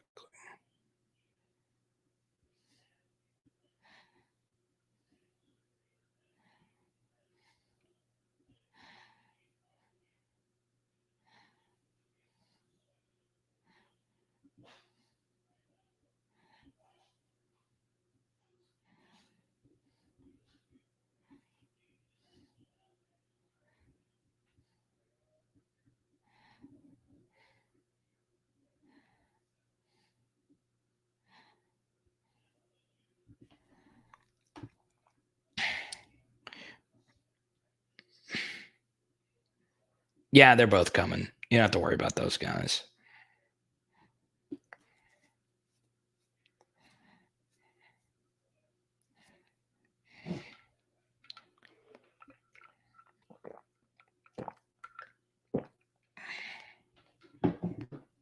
Oh yeah, the new college football playoff results. Let me see.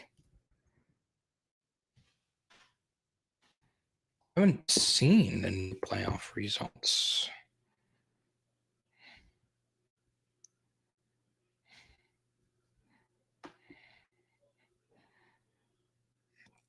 Why is Levitating such a good song by Dua Lipa? Someone tell me. Oh man, I love that song. I wish I could just play it. Let me put this right here.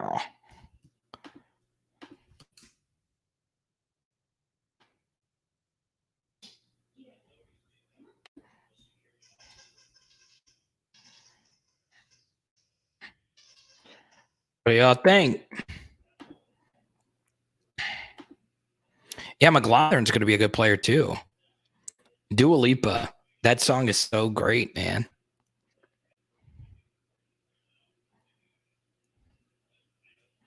La Rougarou with another super chat.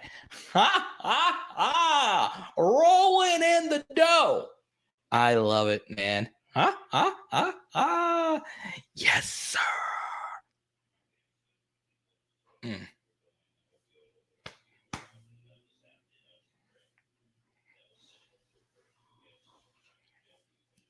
So, what do y'all think about the playoff results? Let's see, number 13. Let me see if I can get number 13 in there. I know y'all are dying to know number 13 is Auburn.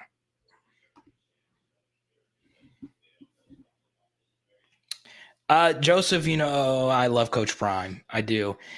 No, no, I don't think that would be good, right? I think what he's doing at Jackson State is just better for college football in general. I think HBCU football is just a very underrated thing, especially when you look at like Pro Football Hall of Famers and you look into the history of Eddie Robinson, and you know, I hope Deion stays at Jackson State. Right, his locker room celebration videos are so great. So yeah. Uh, Wait, no, this can't be the new playoff. This is not the new playoff. This is last week's. Okay. Let me find this week's. That's my bad.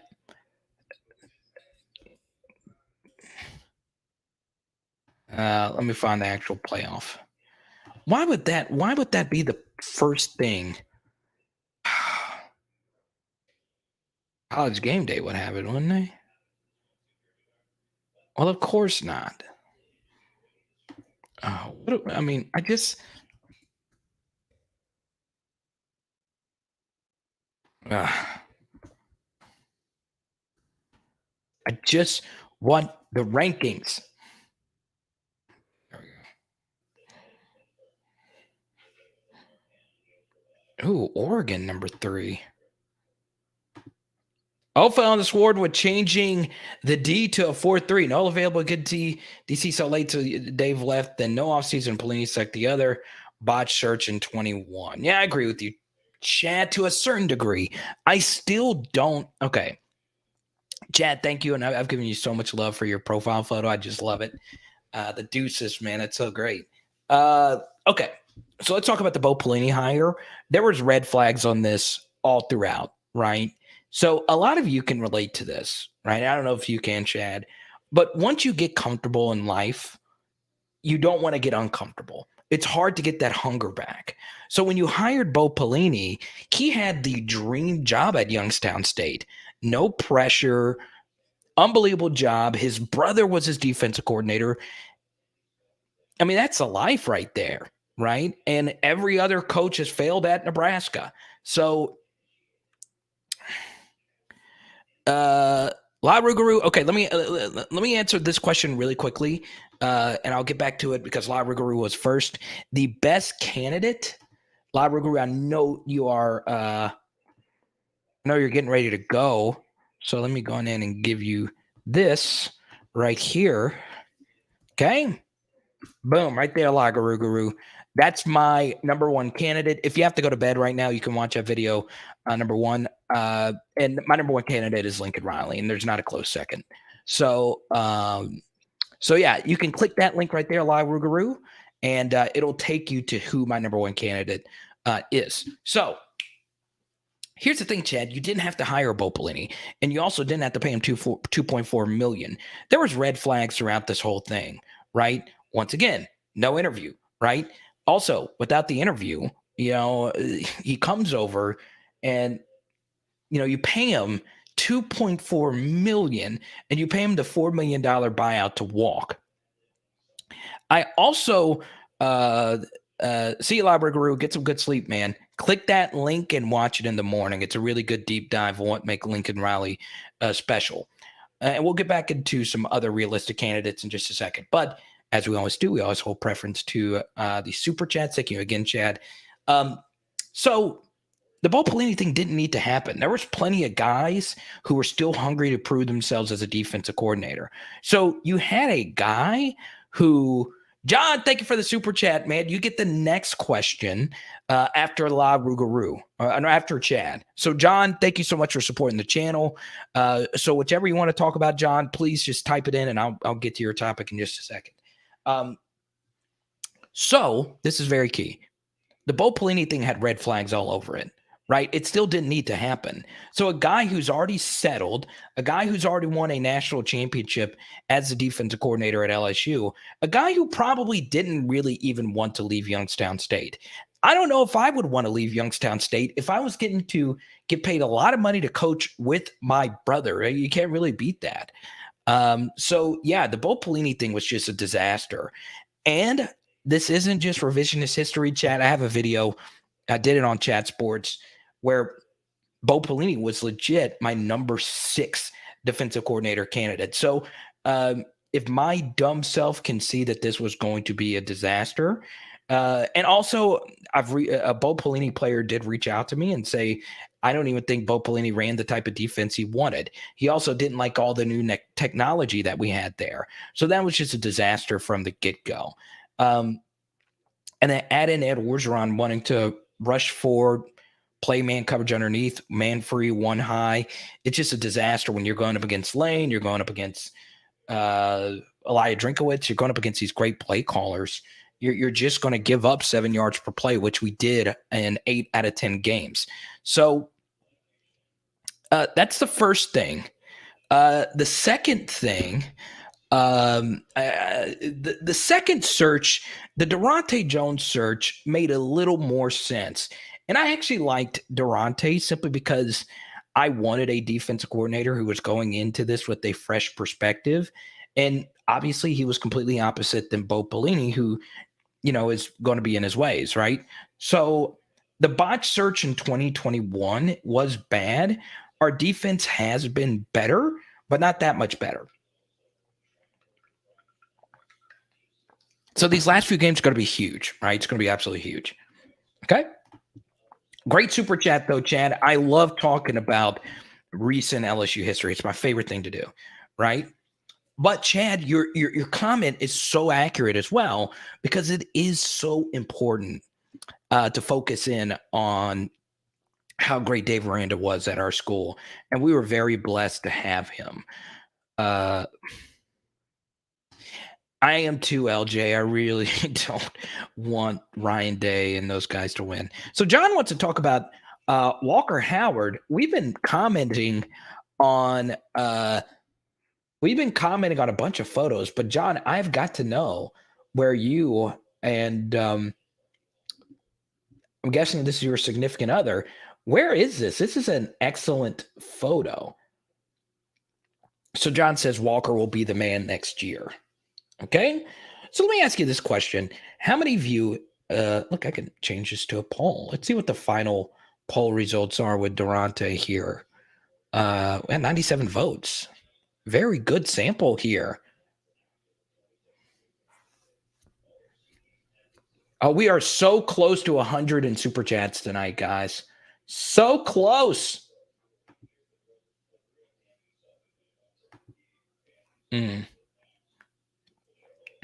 So let me change this poll question here. Okay, since we're talking about next year.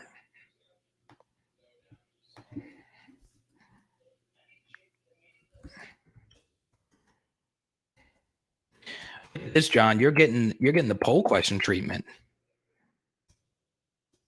Yeah, that was a really good question, man. I'm a big Aranda guy.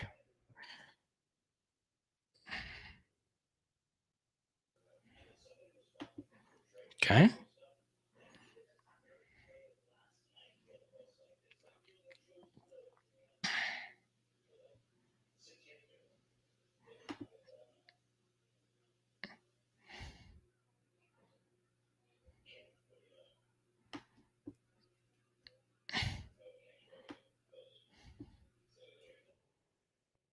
Got some Jack Bash stands in here tonight.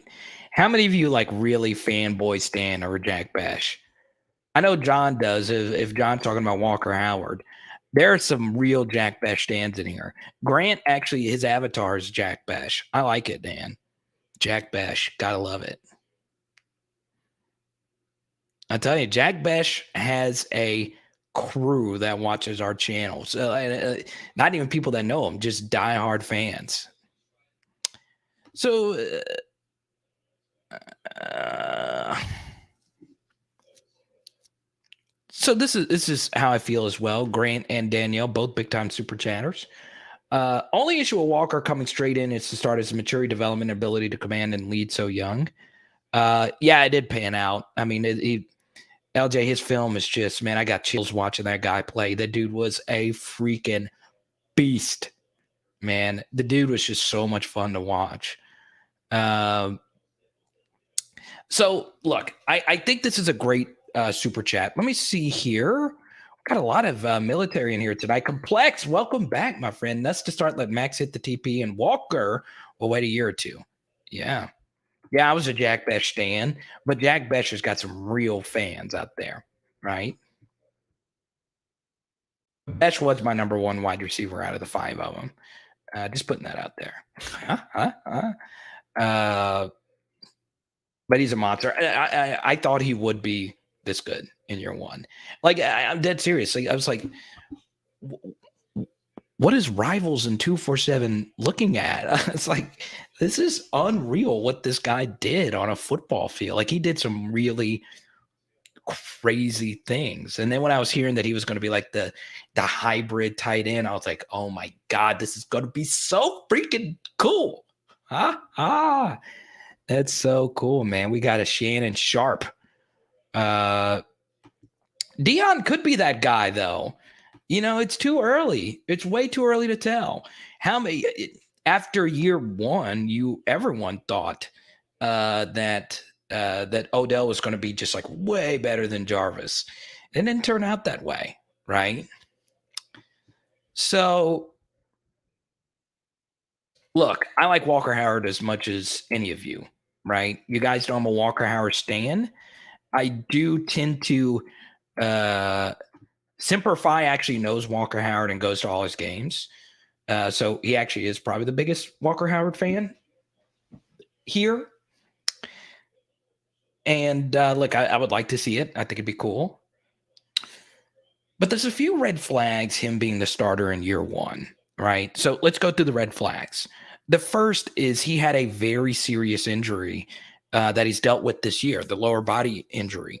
And it's not so much the injury that's the issue, it's the lack of games.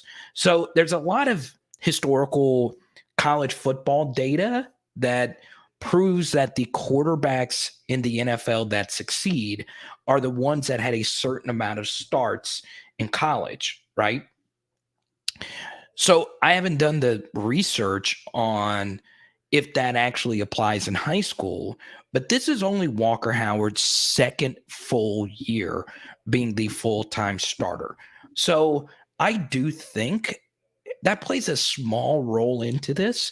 But the thing that was really key is that he put some really good games on film earlier this year. So the first thing is Walker Howard probably still needs a little bit more seasoning. I don't. There's very few true freshman quarterbacks that can just do it, right? Caleb Williams is one of those guys, and as great as Walker Howard is, I don't know if he's that level of an athlete, right? But I think he's really good, and I do think he'll be the full-time starter by year two. But I am on the train that says Walker Howard should rest. And there is some data that you can look at with past 5-star true freshman quarterbacks that never really panned out. So here's a good example. Like, how great was Trevor Lawrence at Clemson? Well, he was phenomenal, but his second year after starting as a true freshman, he threw for 300 yards twice, right? And then his third year, out of all the draft eligible quarterbacks, he had the lowest yards per attempt.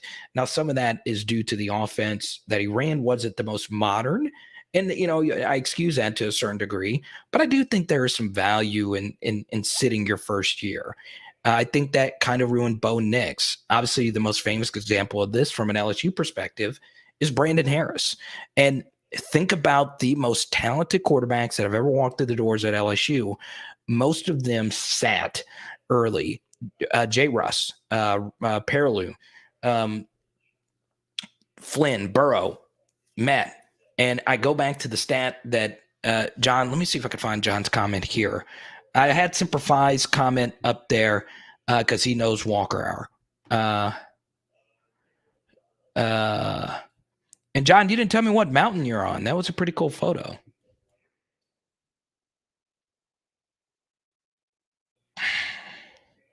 Find John super chat here. I want his name to be on the screen. John, there you go.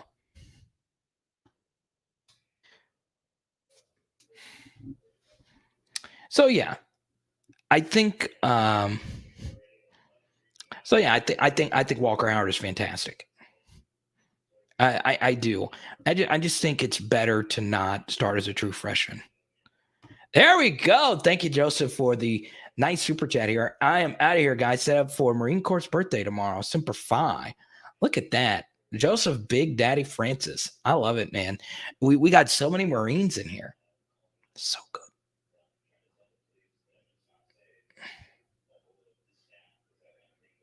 So do I think Walker Howard can compete and win us 8 or 9 games as a true freshman? Yeah, I think he can. But is that necessarily the best thing for all parties involved? I'm not sure. I don't.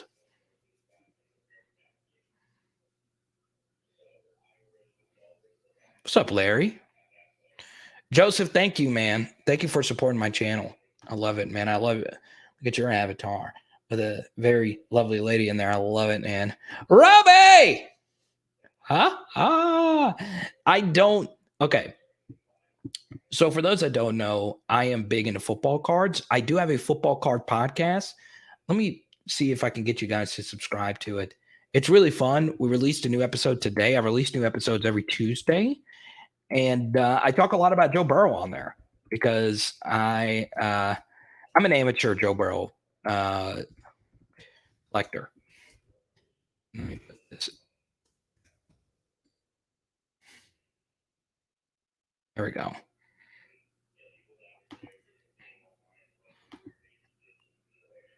Shucks. Let me go back here. It's not going to have a lot of views because we're still young in the thing.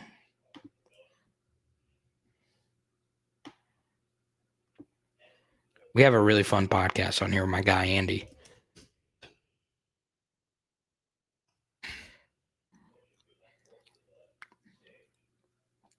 So if you can, guys, go subscribe to that channel. We have so much fun on there. And if you want to get into football cards, let me know. So I actually just made a move on this, Michael. I don't have any Jamar Chase. I'm not going to buy any Jamar Chase. I'll get some cheap Jamar Chase. A lot of you know how big of a Jamar fan I am. He's been the phone backdrop screen for months now. Okay. So one of my favorite LSU Tigers. So my plan was to be a Jamar Chase super collector, but he became too good this year and his cards are going to be way too expensive. So I have shifted course and I have become a Tyrann Mathieu super collector. His cards are cheaper and probably I like him more than Jamar. Defensive players don't cost as much as offensive players. And a lot of you know on this channel, I don't make a whole lot of money. So I just keep it cheap with Tyrann. And come on, he's Tyrann freaking Mathieu. I will say this. I would not, if you're going to jump into football cards, feel free to shoot me a message. I'll be happy to help you. Don't buy Joe Burrow because you're going to, I mean, if you want to, you can do whatever you want with your money. It's just going to be very expensive, right? There's other guys that you can collect that's a little bit more affordable. And I wouldn't buy Jamar Chase. I wouldn't buy Justin Jefferson. If you're a big Clyde fan, his cards are really cheap right now because obviously he's hurt. Uh, but the hobby also likes Clyde a lot, ironically. Uh, so yeah, Roby dropping dimes, baby. Yeah, Roby. God, I'm such a big Jamar fan. So I told my co-host Andy, I was like, "Look, I think Jamar Chase is going to have rust. He's not going to be good in his first year, and his second year is going to be the year that he blows up. And of course, Jamar just has to be like one of the best rookie players of all time." Which I'm happy about. I want him to succeed, but I kind of wish he just sucked in year one, so his cards would just be so dirt cheap. But he didn't. Speaking of which, congrats again to LJ winning our Joe Burrow card for tonight. Give out a Joe Burrow pretty much every live stream. Congratulations to you, LJ. I do have another Joe Burrow here. There you go, Roby. Thank you for subscribing to the channel, man. It's fun, man. Once again, football cards is fun. Sports cards in general are fun. I am a budget collector, though. I keep it budget. And right now, I'm actually selling all my Odells I got for really cheap right now. So if any of you want these are actually some good Odell rookies right here. I want you to look at this one. Look at how cool this one is. Okay. Since Rowie super chatted football cards, I want you to see this one. Okay. Look at how cool this Odell is right here. All right. Look at that. Freaking love it, man. It was cheap in July. I know. Chad, that's why I was low-key hoping he would suck. Because I think everyone that knows Jamar Chase's football talent, he eventually was going to be good, right? God, I'm telling you. And I felt bad. I told my co-host, I was like, God, I'm telling you, if Jamar sucks this year, you should draft him in your dynasty leagues and just win every league. And for those that drafted John Fantasy, you're probably winning your league right now because you got him for good value. Right? So I have a few Odells that I'm selling right now because he's in the news. So the best time to sell your players when they are in the news or if they're playing really, really well. So so if you're a fan of quarterbacks from the 2000s, I bought this card for 99 cents. I want you to see this card right here. Look at these two legends. If you're a fan of HBCU football, you know you'll love you some Steve McNair, man. And you guys know Dante Culpepper, man. How freaking great was Dante Culpepper?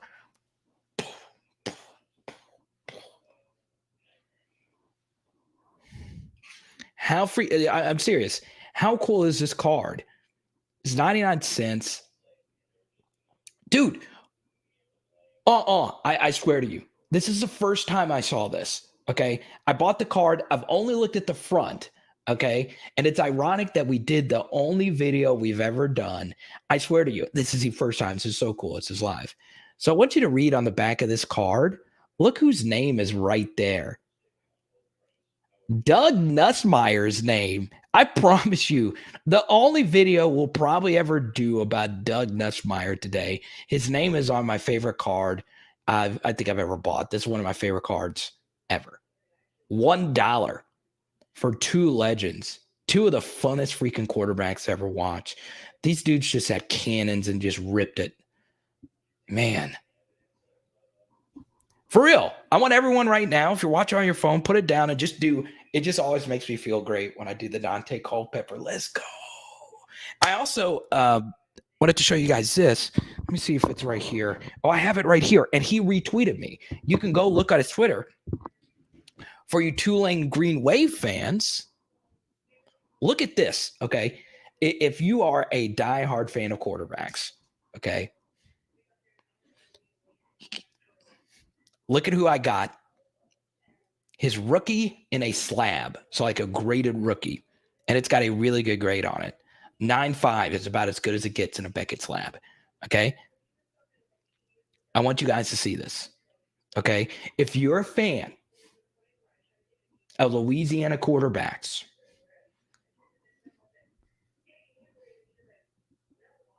look at this. Look at him, ladies and gentlemen.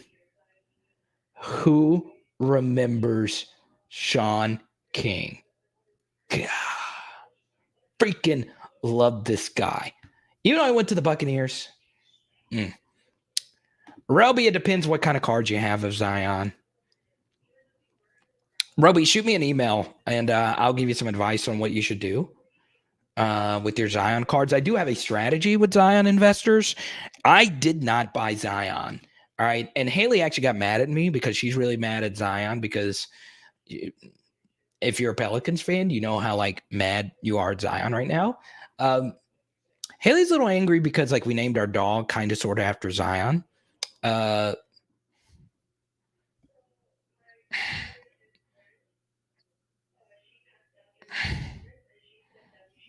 Danielle, send them to me. If you guys want to send me your football cards, let me know. Look at this. Exactly. Okay. That's the other cool thing about Dante Culpepper. Okay. So both of these quarterbacks, John, that's a good question. I'll go Corey Kiner. I was an Armani Goodwin guy, but I think Kiner's probably going to be a little better. I don't think Goodwin's fully healthy, though. It's a good question.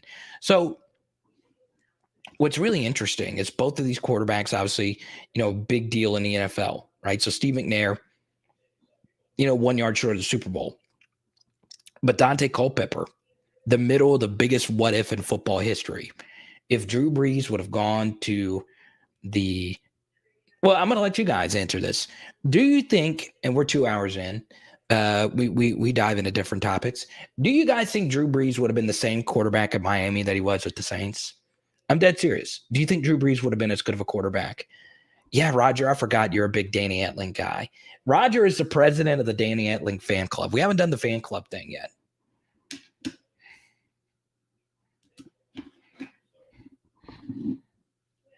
John Grant, you don't that. So, John, can I say something really quickly about the Grand Canyon? I had the opportunity to go, and I didn't know we were driving by the Grand Canyon.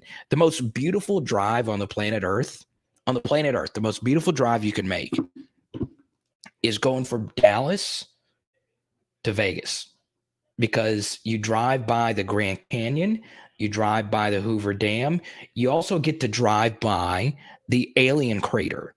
Okay, did anyone ever see the crater? It was the coolest thing I've ever seen. It cost $25 to go see it. I hate that, but it was cool. You got to see the big alien crater, right? The big crater in the middle of nowhere that no one knows what happened. Your wife Terry, that's great. We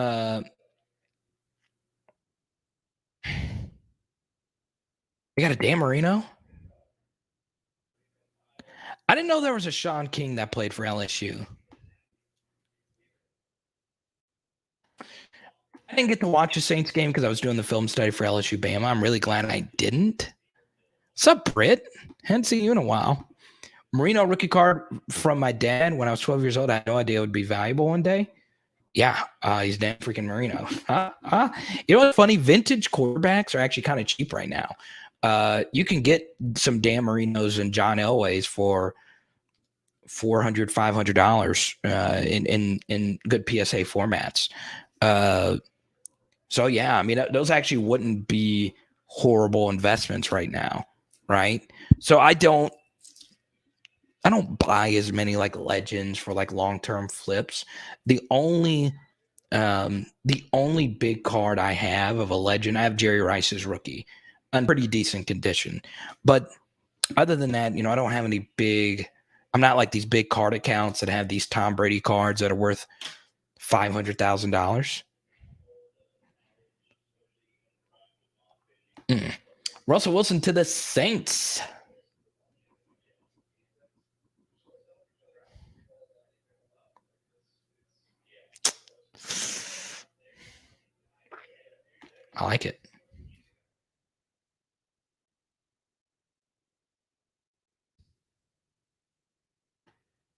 Reed's a Trevor Simeon fan. I like that, Reed.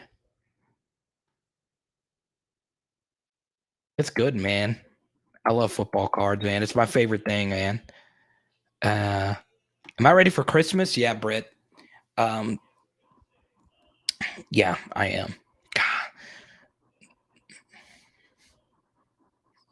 best Christmas gift is just super chatting. That's all I want. Mm. Nothing gets me excited more than a super chat. I'm dead serious.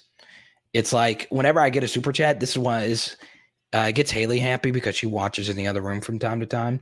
She gets super excited because she's like, not only is that paying our rent, it's not only paying Z has a visit tomorrow, our lovely dog. Not only pays rent, um, it also just proves how hard we work, and it's just so well appreciated. I speak to other creators, and they say the same thing. There's nothing like getting that super chat. Play with the Panthers. I like it. Ryan, good question. Thoughts on LBJ? LBJ. You're 220 in. Thoughts on where Lyndon B. Johnson's going in free agency?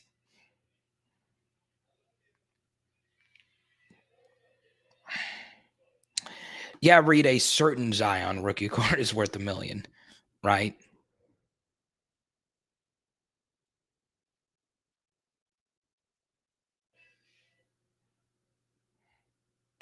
Mayhem, that's true. And that pass was to a wide open Trey Palmer, who could fair catch it. I touched on this a little bit earlier, Atomic Shark, and welcome back. The answer to that is no. There's too many people that do it better than I do. And it's just something like I feel as if you do a YouTube channel on something, you've really got to be passionate about that one thing, right? I just don't think, even though I like LSU basketball a lot, and I do have some LSU basketball cards, uh, I just don't think I could do a channel on LSU basketball. I mean, look, I love doing this, but every time, and I say this to other comedians that ask me about YouTube and what they want to do. And Branson Cat, who was in here earlier, actually interviewed me for his class, uh, for a class paper. And I always say it: if you're ever going to do any TikTok channel or Instagram channel, make sure you do something you're really passionate about, right? I don't think all sports reporters love the sports that they cover, which is fine. You can care so much about whatever you want. It's all entertainment, right?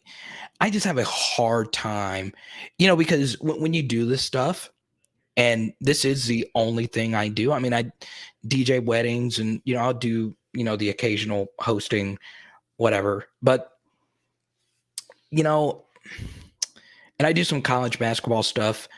Uh, but still, that's like PA announcing for college basketball teams.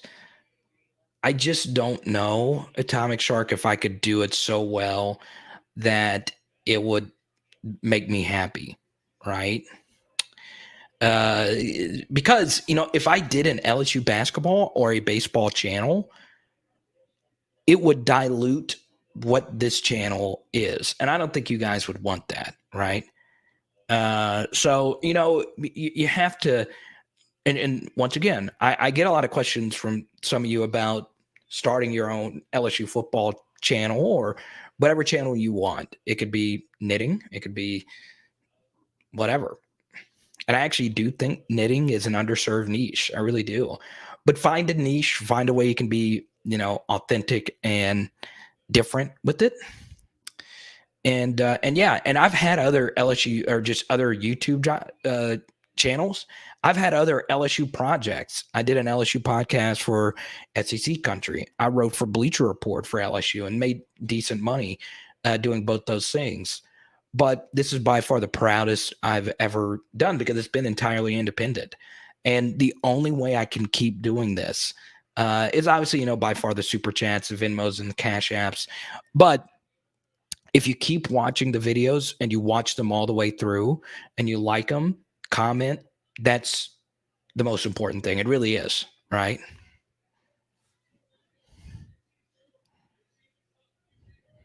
And the funny thing is, I actually do like basketball a lot. I love the NBA. I love the NBA. I grew up on the NBA. I grew up the NBA being my favorite thing. Uh, and I grew up loving MLB. But when Jeter and Rivera retired, I just didn't care anymore. It hit me like a ton of bricks. When Rivera hung it up, I was like, "Nah, I can't." That was the only reason I loved watching was those two players. All right, and some people are like that, but it's just it's tough, man. NBA is brutal. NBA is really brutal. Oh yeah, Branson, I just shouted you out, man. I enjoyed you interviewing me for your class.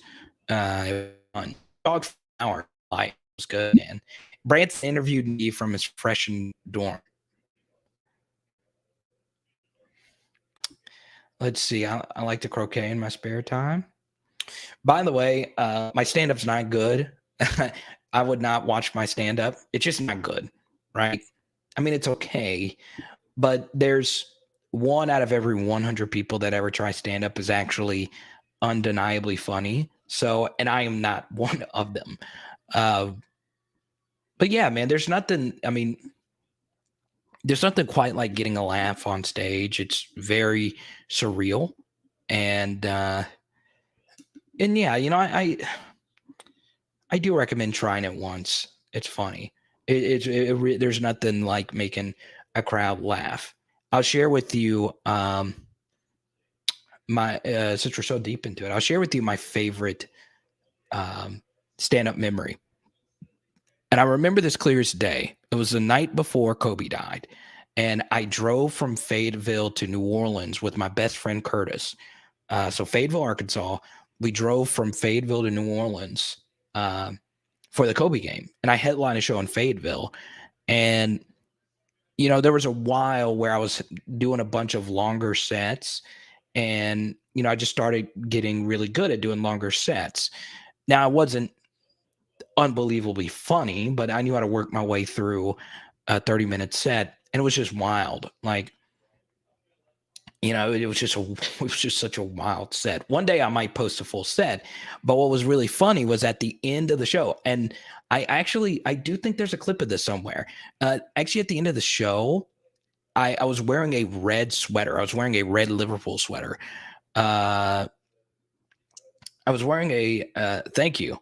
My dad joke was decent. I love there's nothing better in life than when you're told you're decent, right? I love it. Country Wayne's fantastic. He's elite.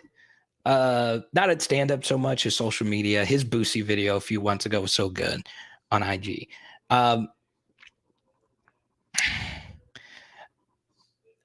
Good question. So I was going to say Pegasus. So I was wearing a Liverpool sweater. So it was like red and white. So it was like Arkansas red. And I was doing a show in Fayetteville.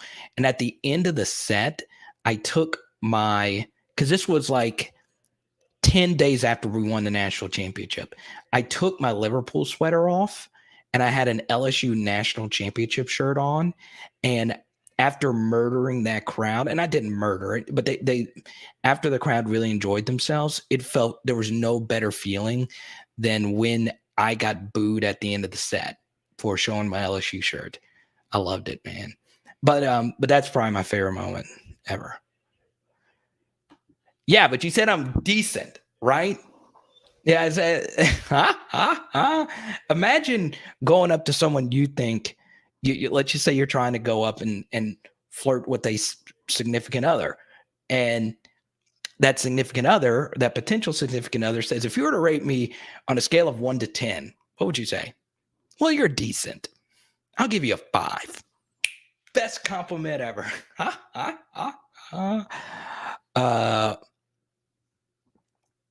love it, man.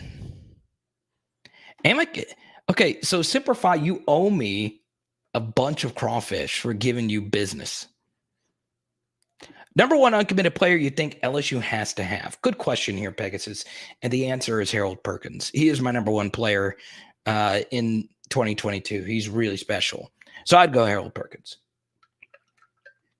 I don't think Paris is in here anymore. She is a huge Harold Perkins stan. like bad. Like she loves him more than me, and it's hard to because Harold Perkins is a beast. His uncle's also a fan of the channel, so shout out to him. Kane, Cap.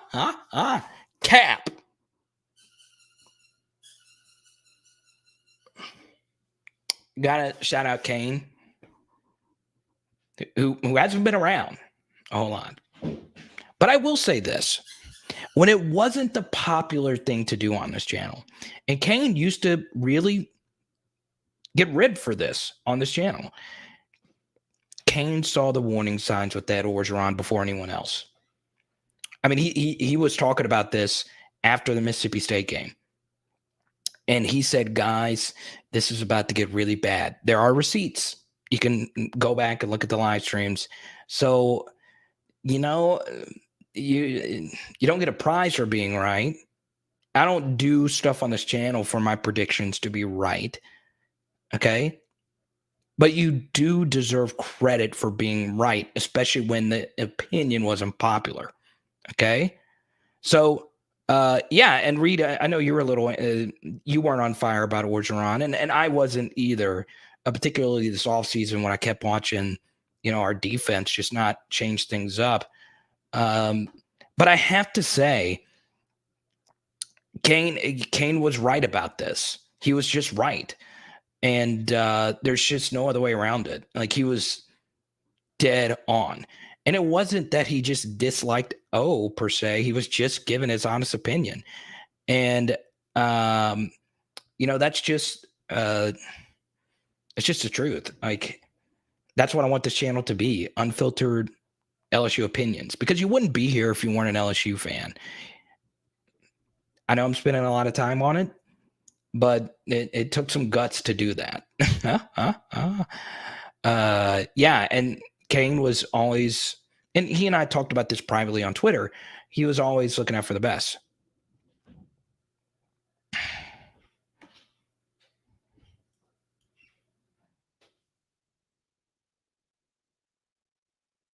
This guy starter still alive. Was good. Zay was good. Is Jared still in here? Let me see. JJ, are you working tonight? Hey, Jared. JJ's doing the steaks for us.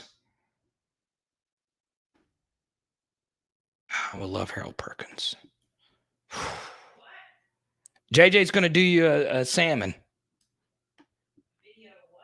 He said he's since you don't eat steak anymore, when we go to Shreveport, he's going to make us some fish. Why didn't I get to see the baby? Are you off? No, we're still live. Oh no, she's sleeping. Oh, you're not going to get the baby? No. Yeah, I'm going to get to see Z tonight.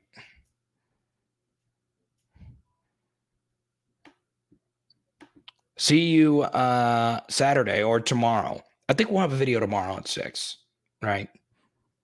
Yeah, Jared, don't be hiding, dude. I'm looking at you, Jared. We actually get to meet each other this weekend. Don't you flake on me. LJ, you going to be at the game this weekend?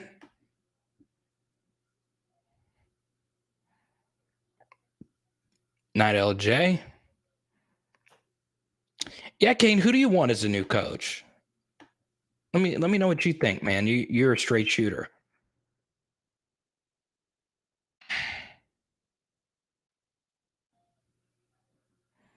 You've never seen Walker Howard's tape?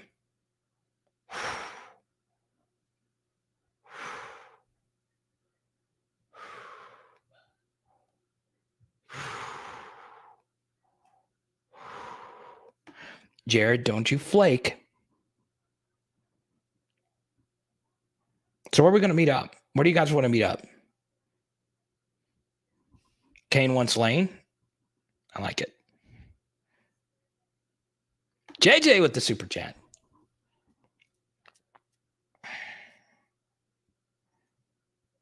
Pegasus, good luck going to an El Clasico. That is, you know, it'd be great to go to the Bernabeu. I'll say this. You know, it's funny. Pegasus, I did so the wedding I did Saturday night. The groom's like a big Real Madrid fan, and he wants to do the same thing. Yeah, Walker's that guy, man. No, I'll tell you this. My honest opinion of Walker Howard is that he is really special. There's a lot of things I like about his game, right? I got a super chat about him earlier, so Walker's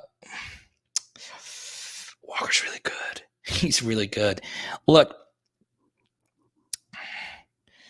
stepping up in the pocket is one of his strengths. It's one of Max Johnson's biggest weakness. Walker is also a little more athletic than the other two, right? He runs 4.6. He's got some really good running ability to his game, and he throws a really good ball, throws a really good back shoulder ball, splits defenses, has a really, really, really good arm. It's not like Michael Vick, Jared Lorenzen special, but I mean, it's like really good.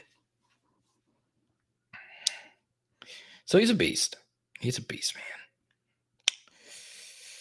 Well, all right, guys, I am wearing down. I spent a lot of time on the Garrett Nussmeier video earlier, but here's the thing. As we always say, we'll keep this party going if you super chat.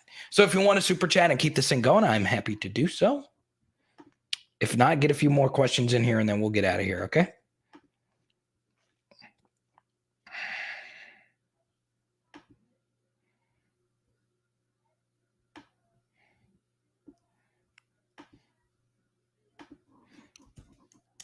Gary Patterson as DC. I think Gary Patterson's going to roll off into the sunset for a little bit. That would be nice, though, right?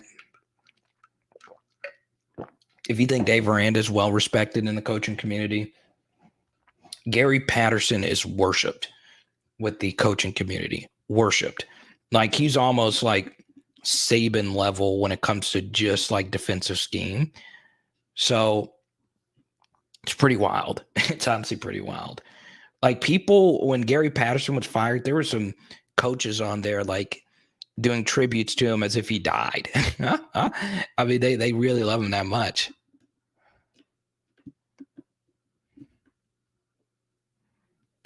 Yeah, I'd like Lane too. Yeah, guys, if you want to watch my Garrett Nussmeier deep dive, make sure you check it out there. If you want to subscribe, if you can do this, guys, subscribe to my football card collecting channel. Boom, right there. Does a lot for the algorithm. And just go like our latest video. It's a good way to learn about football cards. And if you have any questions, me or Andy will happily answer. Thank you, Branson, for the super chat. So we're going to keep this going, guys. Why didn't we run it in the red zone? So good question, right? So Branson wants to know, why didn't we run the football on the final drive before the Besh miss? So like the Trey Palmer miss. That's a good question. I would have liked TDP to touch the rock there, but there's a lot of things you got to factor in there, Branson. So TDP had converted a bunch of short gains, and short gains are very exhausting, and he just had a really long run. Also, part of the reason why we didn't run the football was on that long run, Liam Shanahan took the worst hit I have ever seen a center take. And I actually tweeted out a photo of it, and I'll show you right now. Okay, let me pull this up. I meant to pull up the college football playoff rankings. So, Bryce, I want to show you this photo here of Liam Shanahan. And I will say, even though it's not gruesome, if you haven't had dinner yet, this probably isn't the best photo for you. It's not too gruesome, but it's pretty bad, right? So Liam Shanahan is right there in the middle, okay? So if you see him right there, you see that Chasen Hines and his man, that is 600 pounds of human, fell into the back of Liam Shanahan right here. Okay, so that's in the bottom of your spine right there. Okay, so let me show you the next slide here. And notice that is Liam Shanahan's man contorting his body backwards while 600 pounds of force pushes down on the back of his spine. Okay, so I think part of the reason why they didn't run the football is because I think Liam had to miss a snap there. And that's him right there in the middle right there. So I think that's part of why that played into it. But still, I think you do have to run, even if TDP is tired, even though your center's out. I think you do have to. I think you do have to run the football at least once or twice there. Also, something else, Branson, and I'm glad you super chatted this. I do think Max Johnson's inability to run is a major issue. Okay, so if you're a limited quarterback with your arm, in a way, Joe Burrow was somewhat limited with his arm, right? But he made up with it with very elite accuracy, anticipation, knowing where to go with it. And he also made up with it because he could run really well. Max gives you nothing as a runner. He runs with no force. He runs very tentative. His jukes aren't really well timed. It's not good. So part of LSU's red zone issues, if you actually go look at the 2019 team, we don't win the Auburn game. We don't win the Clemson game the way that we did. We don't close out Alabama if we did not have Joe Burrow's running ability. So we're talking about a quarterback who is elite at throwing, elite at finding the open guy, and we still needed the quarterback draw to make us really unbeatable. And Max isn't anywhere close to Burrow when it comes to arm strength, accuracy, any of that. And he can't run either. We also don't have any running back screen game. We don't. We just have so many things that just doesn't make us a good red zone option. And on top of that, we don't have Kayshawn, right? So the bottom line, Will, welcome to the channel, man. The bottom line is we just don't have Branson. I hope I'm answering. And that's true, Branson. He can't run better than Miles. So yeah, I mean, he can run some. And, his legs did get a few positive gains versus Alabama. It's just not good enough. And there was rush lanes to be had, right? So that is a major issue. So Branson, thank you for the super chat here at the end. And this is probably the truest statement of all time. John, thank you for another super chat here at the end. I appreciate you. John, it was a great show tonight. I had a lot of fun, man. Yeah, so we'll answer a few more here.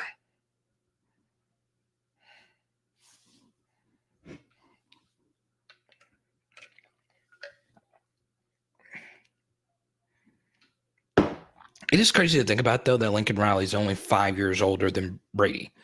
So, he took over Oklahoma when he was 33, which is crazy, right?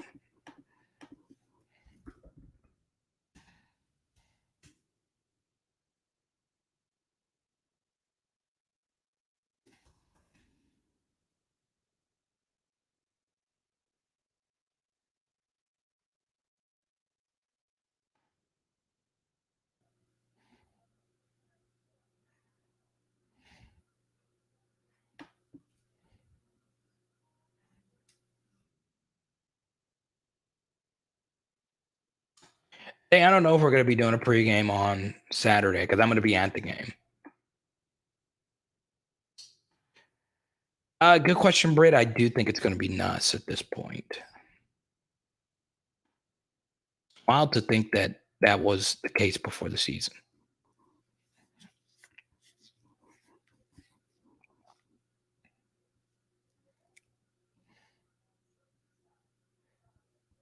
Zay, I know you're probably happier than anyone for the Nuss debut. I don't think there's a more anti Max Johnson guy than Zay. I don't even know. I get Matt Rule wanting to come back to college, but I can't say this enough. His owner freaking loves him, and Dave Tepper is not. That was my Twitter, KMC. Dave Tepper's not like a billionaire. He's like a stupid billionaire. He's a 12 billionaire. 12 billion. I don't know why Matt Rule would ever leave that job. I really don't. Unless he just hates the NFL. Yeah, KMC, but no one comes close to Zay. Nobody. Nobody.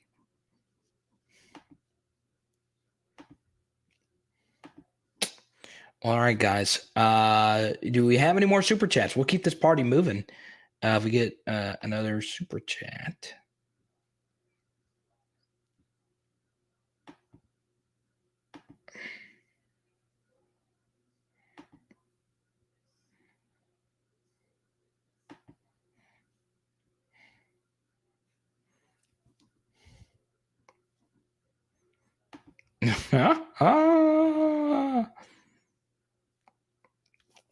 Brett, I'll tell you this, dude. I have no arm strength. I had no natural athletic ability, Britt, when I was an athlete. I played all four sports in high school at some point, and I stuck with football and soccer. But yeah, man, dude, I was the only kid on my ninth grade basketball team that couldn't touch the net. That's how unathletic I was. Still the slowest soccer starter in the history of my school. I'm slow.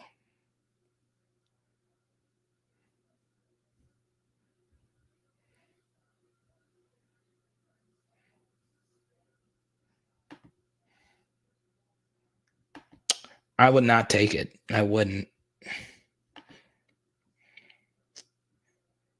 Who am I getting? I would take it. Give me a headset.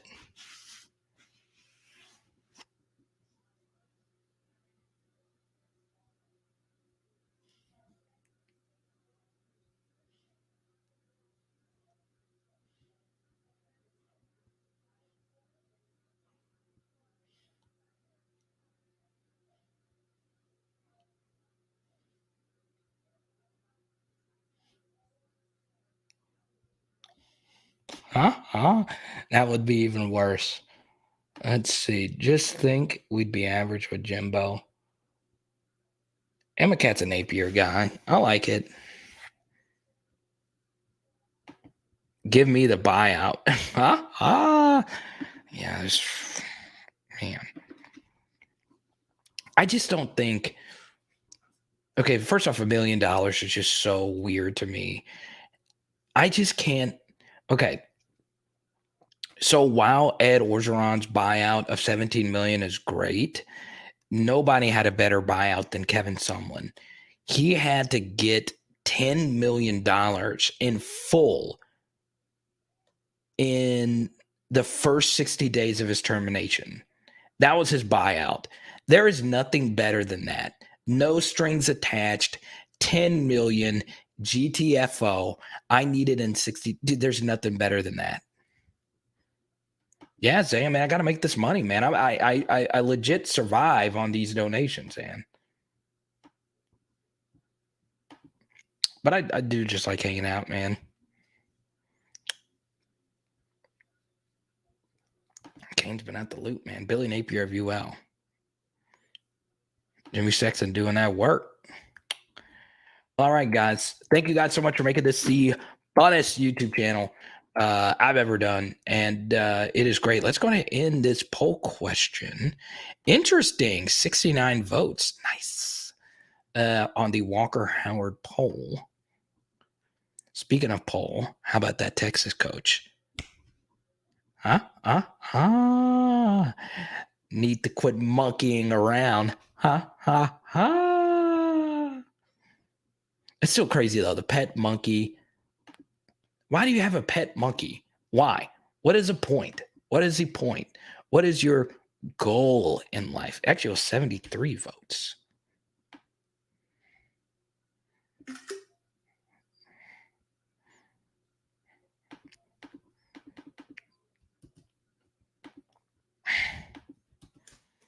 Again, boom. My football card. No, go ahead, Grant. I'll answer right here. You're one of my really good friends. Go ahead, Grant.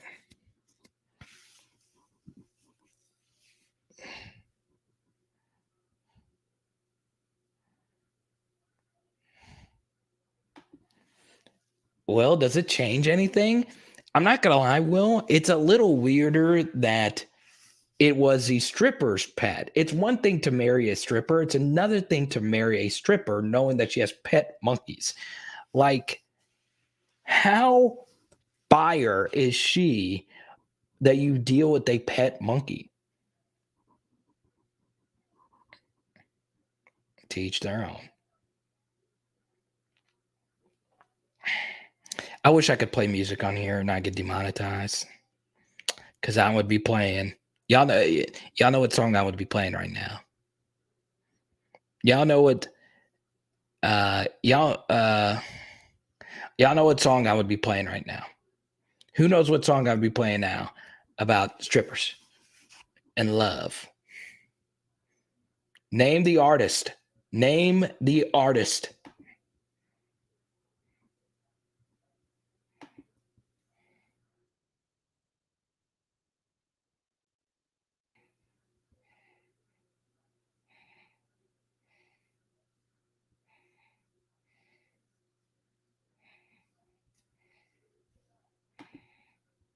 Thank you, Reed.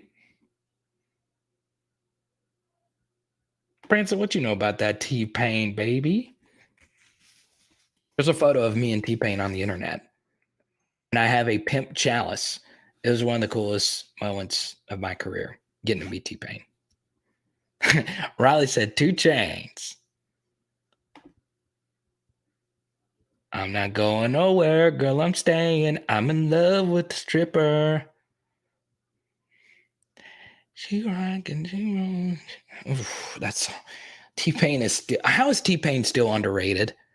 His podcast is great. Remember, my diehards remember this. Who remembers the T-Pain song where his viewer sent, "You gotta pay for premium. My feet pick, huh? Reed, good luck. All I want for my birthday is a big booty." Oh, that song is good. All I want for my birthday is Reed, this is one of my it's one of the best ooh. All I want for my birthday. Different song, but it's still a classic. Why do some high school players with astronomical stats end up with 0 and 3-star rankings in small school offers? And then you see some players with major collar offers who barely play as a senior or have lower stats. Good question, Grant. So I think with Jack Besh, you know, you could talk about why he was, and he wasn't a 3-star, so like he was like a lower 4-star, but it didn't make any sense that he broke all these records, caught 90 passes, and that was his final year, but he was still so good as a junior, right? So it doesn't make any sense that he was so lowly rated. Like I've never really been so floored by that. And it just never made sense to me. I thought I was watching Jarvis Landry. I really did. And Jarvis Landry, of course, was a 5-star. They look like they really look like the same player, and they wear the same jersey number in college, which they wear the same jersey number, right? So some of it, Grant, is just star projection, right? So a lot of these ratings come from when these players are at camps, and the camps, because everyone's there, every recruiting evaluator is there. And look, the first thing is recruiting rankings are really accurate. So the 5-stars on percentage normally are the best players. The 4-stars are the second best players, and then the 3-stars. So like the Clyde Edwards-Helaire thing made a lot of sense because Clyde wasn't blazing. He wasn't really blazing fast. So it made some sense that Clyde was a 3-star, right? I could see that, right? And Jack Besh, of course, doesn't run like 4.3. And he's not like 6'4 like BTJ. So take Chris Hilton, who wasn't nearly as productive as Jack Besh. Well, Chris Hilton is like really, really, really fast, right? But I think that's part of it is some of it is just projecting. Also, I do think there is some bias in recruiting based on which state you come from. I haven't done too deep of a dive on this, but I do, and once again, this could get me, I could get slandered for this because we do have a lot of viewers in this state, and we do have a lot of great players that come from the state. LSU's had some good players come from the state, but there's a lot of Texas players that just bust. Now, part of it is that there's just so many, and the level of high school football is so high. But I do tend to see a lot of Texas players that don't just turn out well. Now, of course, there are Texas players who do turn out well. Jamal Adams, Jalen Waddle, whoever you want to mention, right? But some of it is just biases. Some of it is just camps. James Robinson was interviewed, ironically, by like a kid reporter. And the kid asked James Robinson, who's a running back for the Jaguars. Obviously, he's a 5-star talent in high school. And James Robinson basically just said, look, I was a little complacent in high school. I didn't want to go to all the camps. And part of it is getting to these camps as Mo Funky. There's a running back at Ponchatoula who's a 0-star, can actually absolutely play college football. Absolutely. There's a 3-star at Ponchatoula, 4-star makes more plays than Jacoby. Yeah. And here's another good example. Some of it is just getting to these camps at sophomores. But here's the thing is with the 7-on-7, the way that it is now, not everyone's got the money. This college football they'll find you. If you're a 3-star, they'll eventually find you. Somebody will find you, right? So take Aaron Donald, for instance. He was a 3-star. J.J. Watt was a 3-star. Russell, whoever you want to mention. Allen Robinson, Michael Thomas. There's a Patrick Mahomes, Lamar Jackson, Marcus Mariota, Johnny Manziel. There's a lot of 3-stars. Joe Burrow was number 280. He was a middle tier 4-star. So, some of it is just random.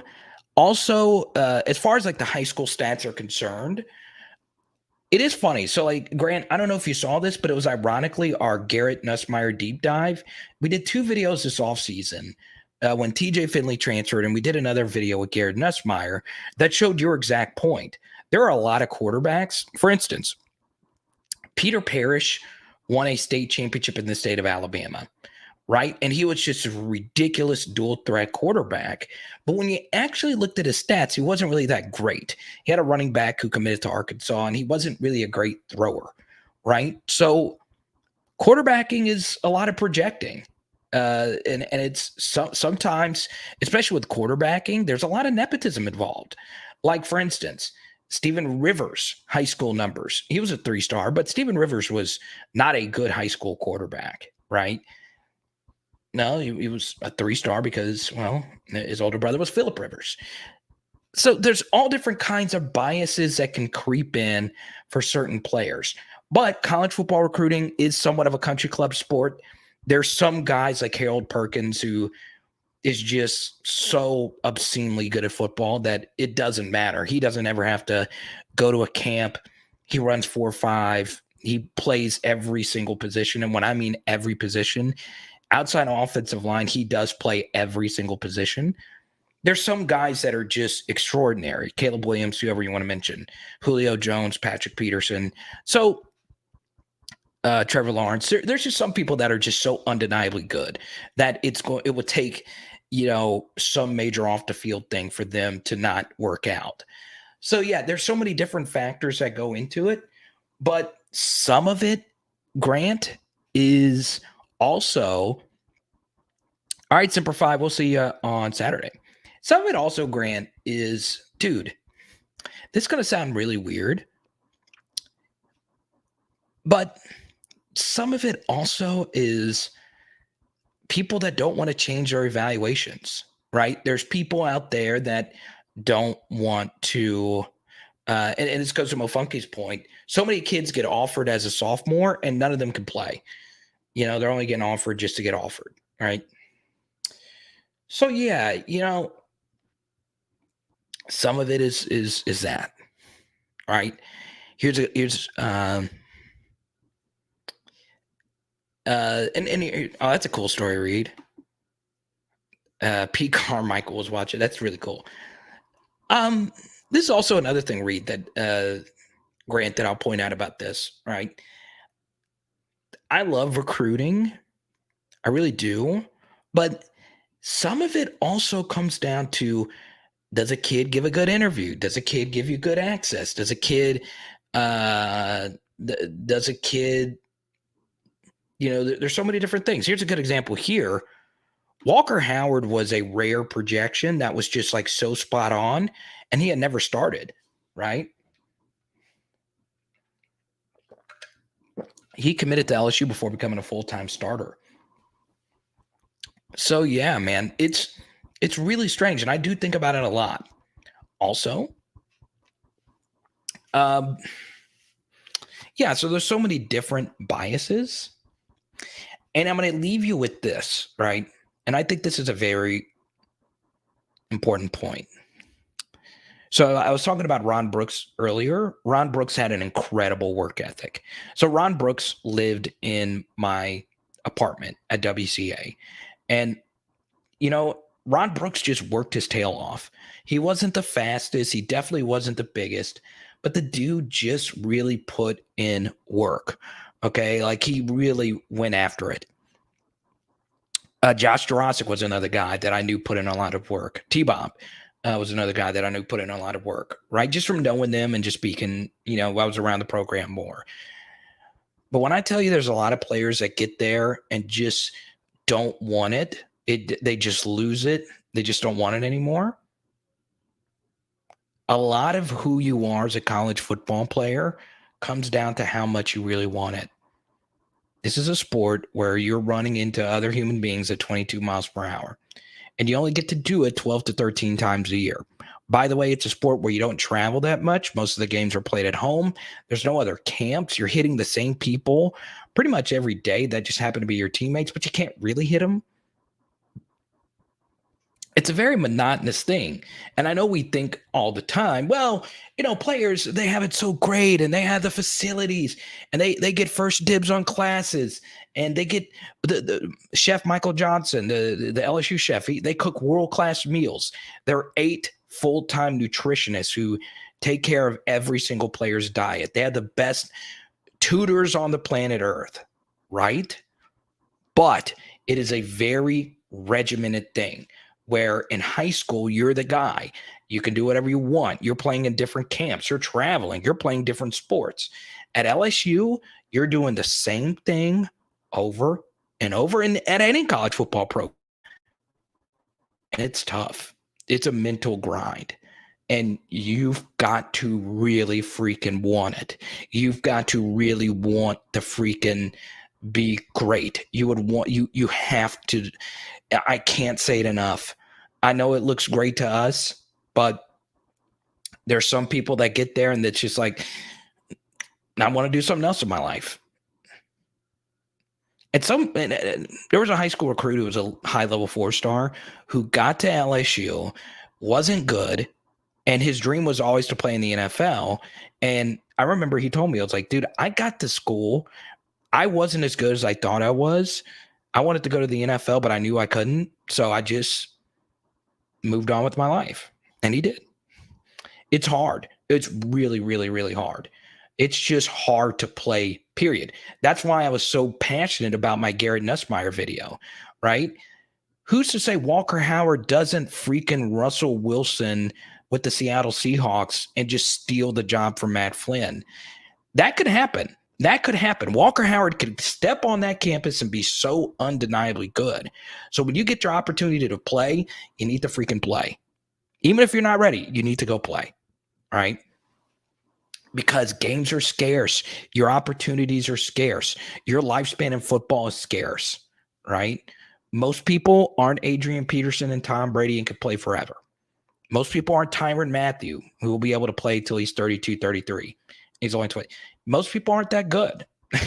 So, I mean, you really, I mean, you got to step the foot on the gas right when you get there, because you're a ticking time bomb. You have 10 years of your athletic prime, and you got to really put the work in.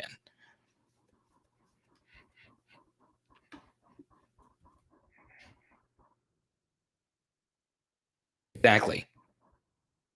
You know, the 7-on-7 is a little bit easier to kind of see who the guys are. One-on-one offensive line drills don't tell you anything. They really don't. You want to know a good example of this is okay. So when I was in high school, I would go to some of these camps. I went to one at ULM, right? And my defensive line coach can attest to this. I went to one at ULM and I dominated the pass rushing drill, right? The one-on-ones. But no coach there gave a rip. They didn't care. And it was right that they didn't care, because I'm not a Division I football player, right? They don't tell you nothing. They don't tell you a daggum thing, right? So yeah, well, not everybody's Mason Smith and ready to go. Exactly, no pads. You're one play away. You got to seize that opportunity. It's so scarce when you really think about it, compared to basketball, where you could just rotate everyone in. There's no minutes restrictions. You play both ends of the floor. Baseball, the same thing. You get to play. Football, it's not like that, especially at quarterback. It's a black and white thing. You're either on the field or you're not. And when you're not, you may never step on the field for that team, right? It is wild. It is wild to think about this, that the two greatest single season performances in the sport, Cam Newton and Joe Burrow, never got the opportunity to be the guy at their original schools. Probably worked out better for both of them. Neither one of them were probably ready as true freshmen to do what they did, especially Joe. But it's wild. It is wild to think about that, right? So, those guys had great work ethics. Those guys really wanted it, right? In particular, Joe. Cam was just so unbelievably talented, and he was eventually going to break through somewhere. But Joe really put through the work, right? Exactly. Well, you want to know you want to know one of the few spots where the one-on-one pass rush drill is actually somewhat accurate is the three tech. When you're playing the outside shoulder of the guard, that's a little bit more accurate of a depiction of how good of a player a pass rusher can be. But even then, it's not accurate, right? And sometimes also, Grant, some guys just don't have it. Some guys just aren't good. A lot of it, it's 50% pure athletic ability. The next 40% is how much you want to put into it. And the last 10 is just mental and luck. Right. So, it's also what I would do is I would have what's up, Howie? Is Howie in here?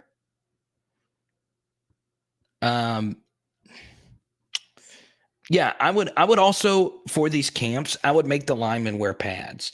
That makes no sense to me. That makes no effing sense to me that they don't wear pads. Blocking without pads is hellacious. Try and block one of these 5-star defensive linemen without their shirt on. You're essentially blocking a wet seal. Like you're not going to. What's up, pal? Good to see you, man. Well, all right, guys, we are well past 3 hours. Grant got me on a spiel for an extra 30 minutes, I think. But it's something, I think about this stuff all the time. I'm glad you super chatted, Grant. Thank you for the support. It's also really good to have Kane back. Thank you so much for being back, man. Funky, thank you. JJ, all the crew. There you go. Once again, if you want to hear me talk more about these Fighting Tigers of LSU, Pegasus, my score prediction will be in my Friday preview video. That's called a tease. It is. Yeah, Grant, just hit me up. It is. Here's what we'll do. On one of these videos throughout the rest of the week, I'm going to post where we're going to meet up. I think we'll probably just meet up in the parade grounds and just in the afternoon, sometime before the game, and we'll just go from there. Oh, no, Howie dropped a 20 spot. I hate. This is actually our biggest super chat of the night outside of LJ. With the $20 Venmo. Shout out to all our Venmoers. Roger and all the crew. Sad I missed most of the stream. What's for dinner tonight? We had lemon pepper chicken wings. I'll hang out for a little bit longer, right? I can't sleep well at night, even though I am really tired. At 2 hours, I felt myself falling apart. But Howie wanted to keep it going. So Howie, we had lemon pepper chicken wings tonight, which is crazy because Haley's like the best human being to ever walk the face of the earth. So Haley gets home from work at 5:30 and she puts together the lemon pepper chicken wings for me before most live streams. And I had 5 of them and they were so good. I would put your comment up there, but it was a curse word, so I don't want to get demonetized. Yeah, Roger, I'll see you on Saturday. At least I've gotten to meet you, Roger. We've gotten to have dinner. That was really cool. I wish I could have dinner with every single one of you.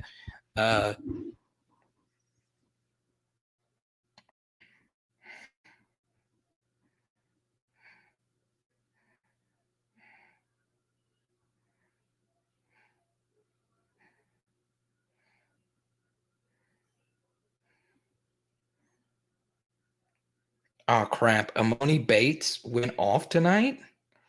He's supposed to be the next KD, right?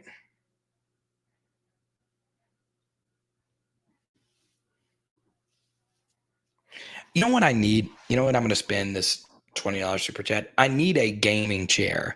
I need a real chair that could really give me good back support. I feel like this crappy chair that I use is going to hurt me.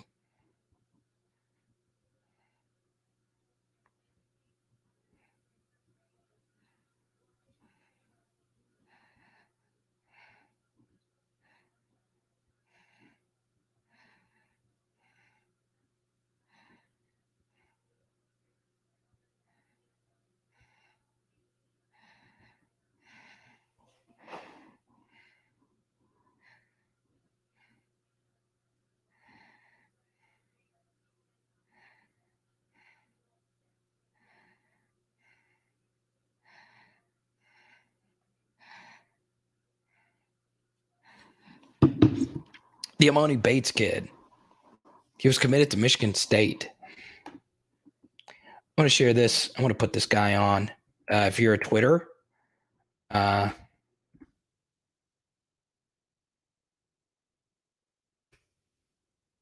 really good friends are here. A good comic.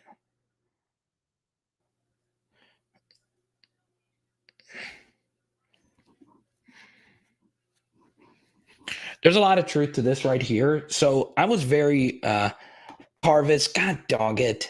You son of a gun. I was waiting on you all night, Carvis. We've had such a great live chat.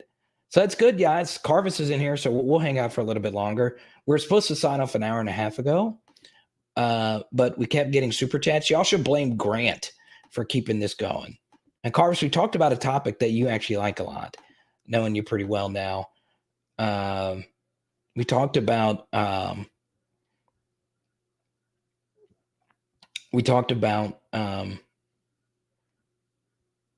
recruiting.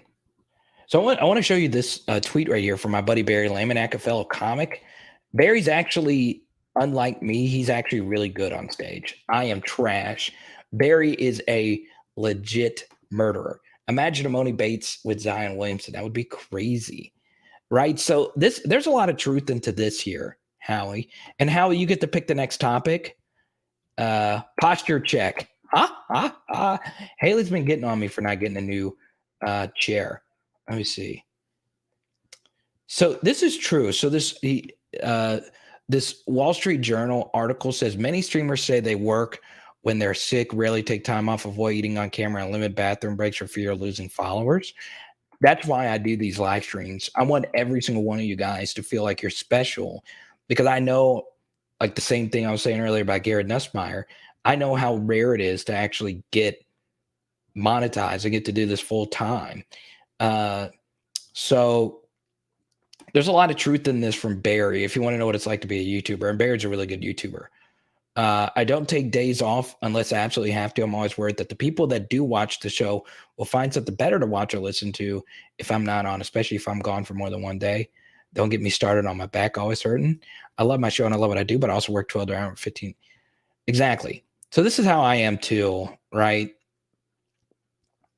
So like if I ever go on vacation, y'all please don't leave me because I've not taken a vacation since Haley and I got this thing going. So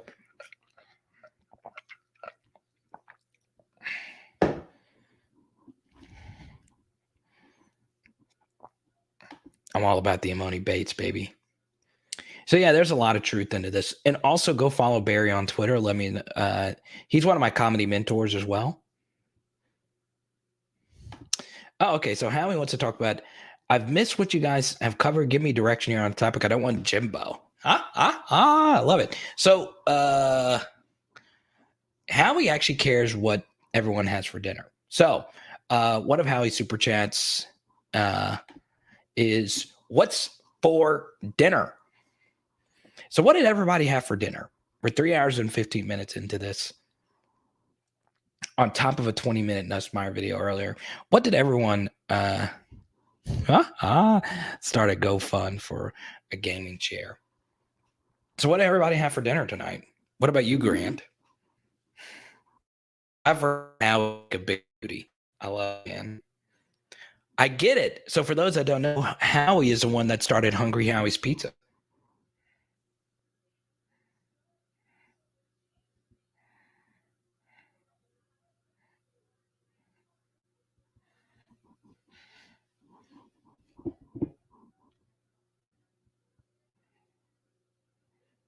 Yeah.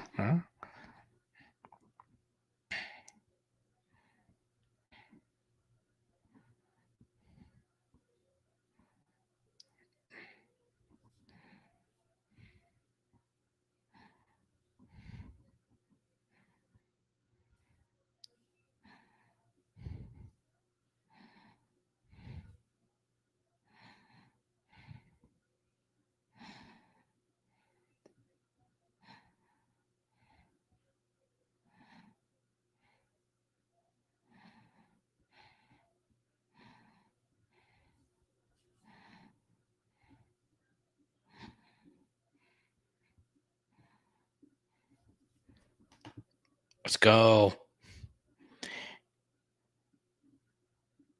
Wait, Howie, you do have pizza experience? Well, me, you, and Carvis can start a pizza chain. I'm kind of anticipating that Jimbo will be the next coach. Interesting. Tell me why, Carvis. That's about the ball next game and TDP finishes. You know what? Okay. Carvis.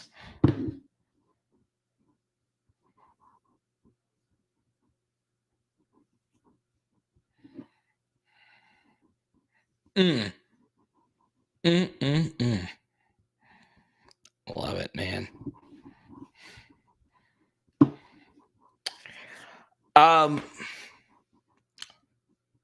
Not gonna lie.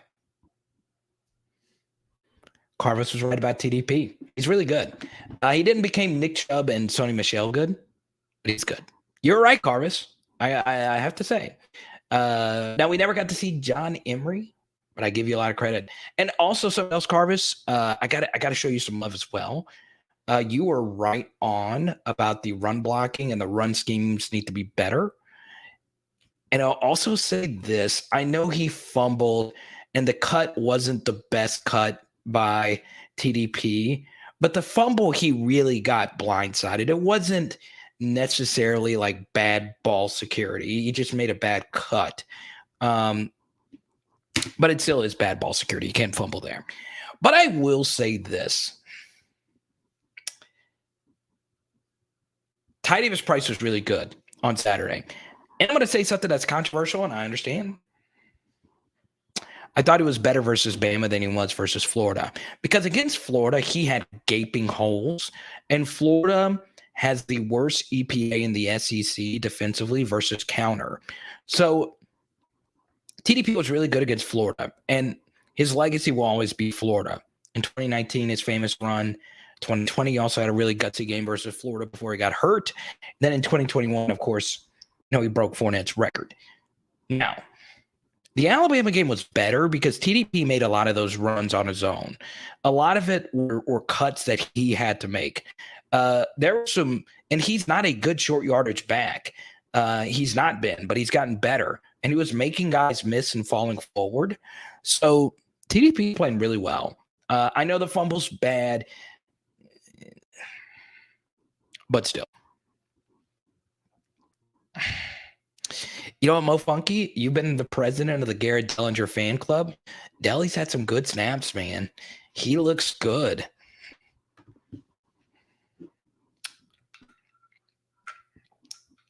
I think Jimbo and Woodward set this up with the no buyout. I love it.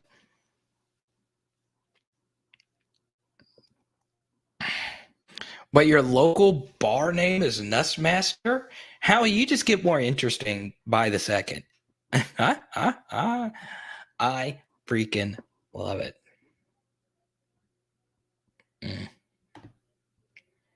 Good stuff.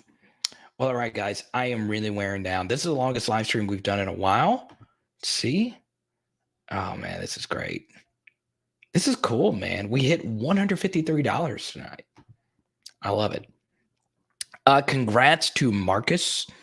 Even though he's not been in the chat, as many of you know, Marcus is a big reason why we are where we are right now together as a PHL family. Marcus was the winner of the Arkansas ticket giveaway, and Marcus will be sitting at the Arkansas game with yours truly.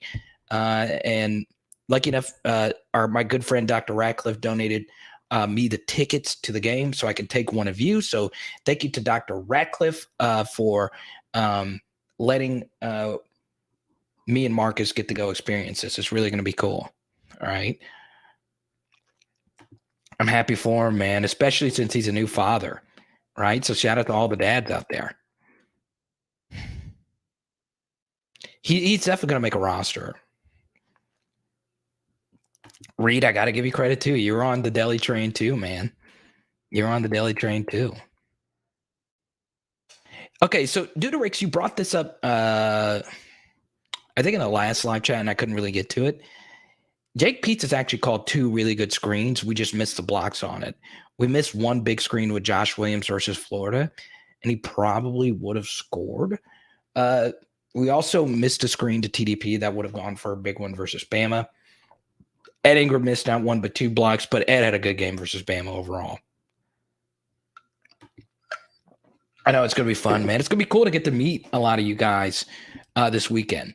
I guess, I don't know. So on tomorrow's video, I'll have a definitive plan of where we're all going to meet up, even if it's just for a second. I think it'll be cool to meet up with a lot of you, right?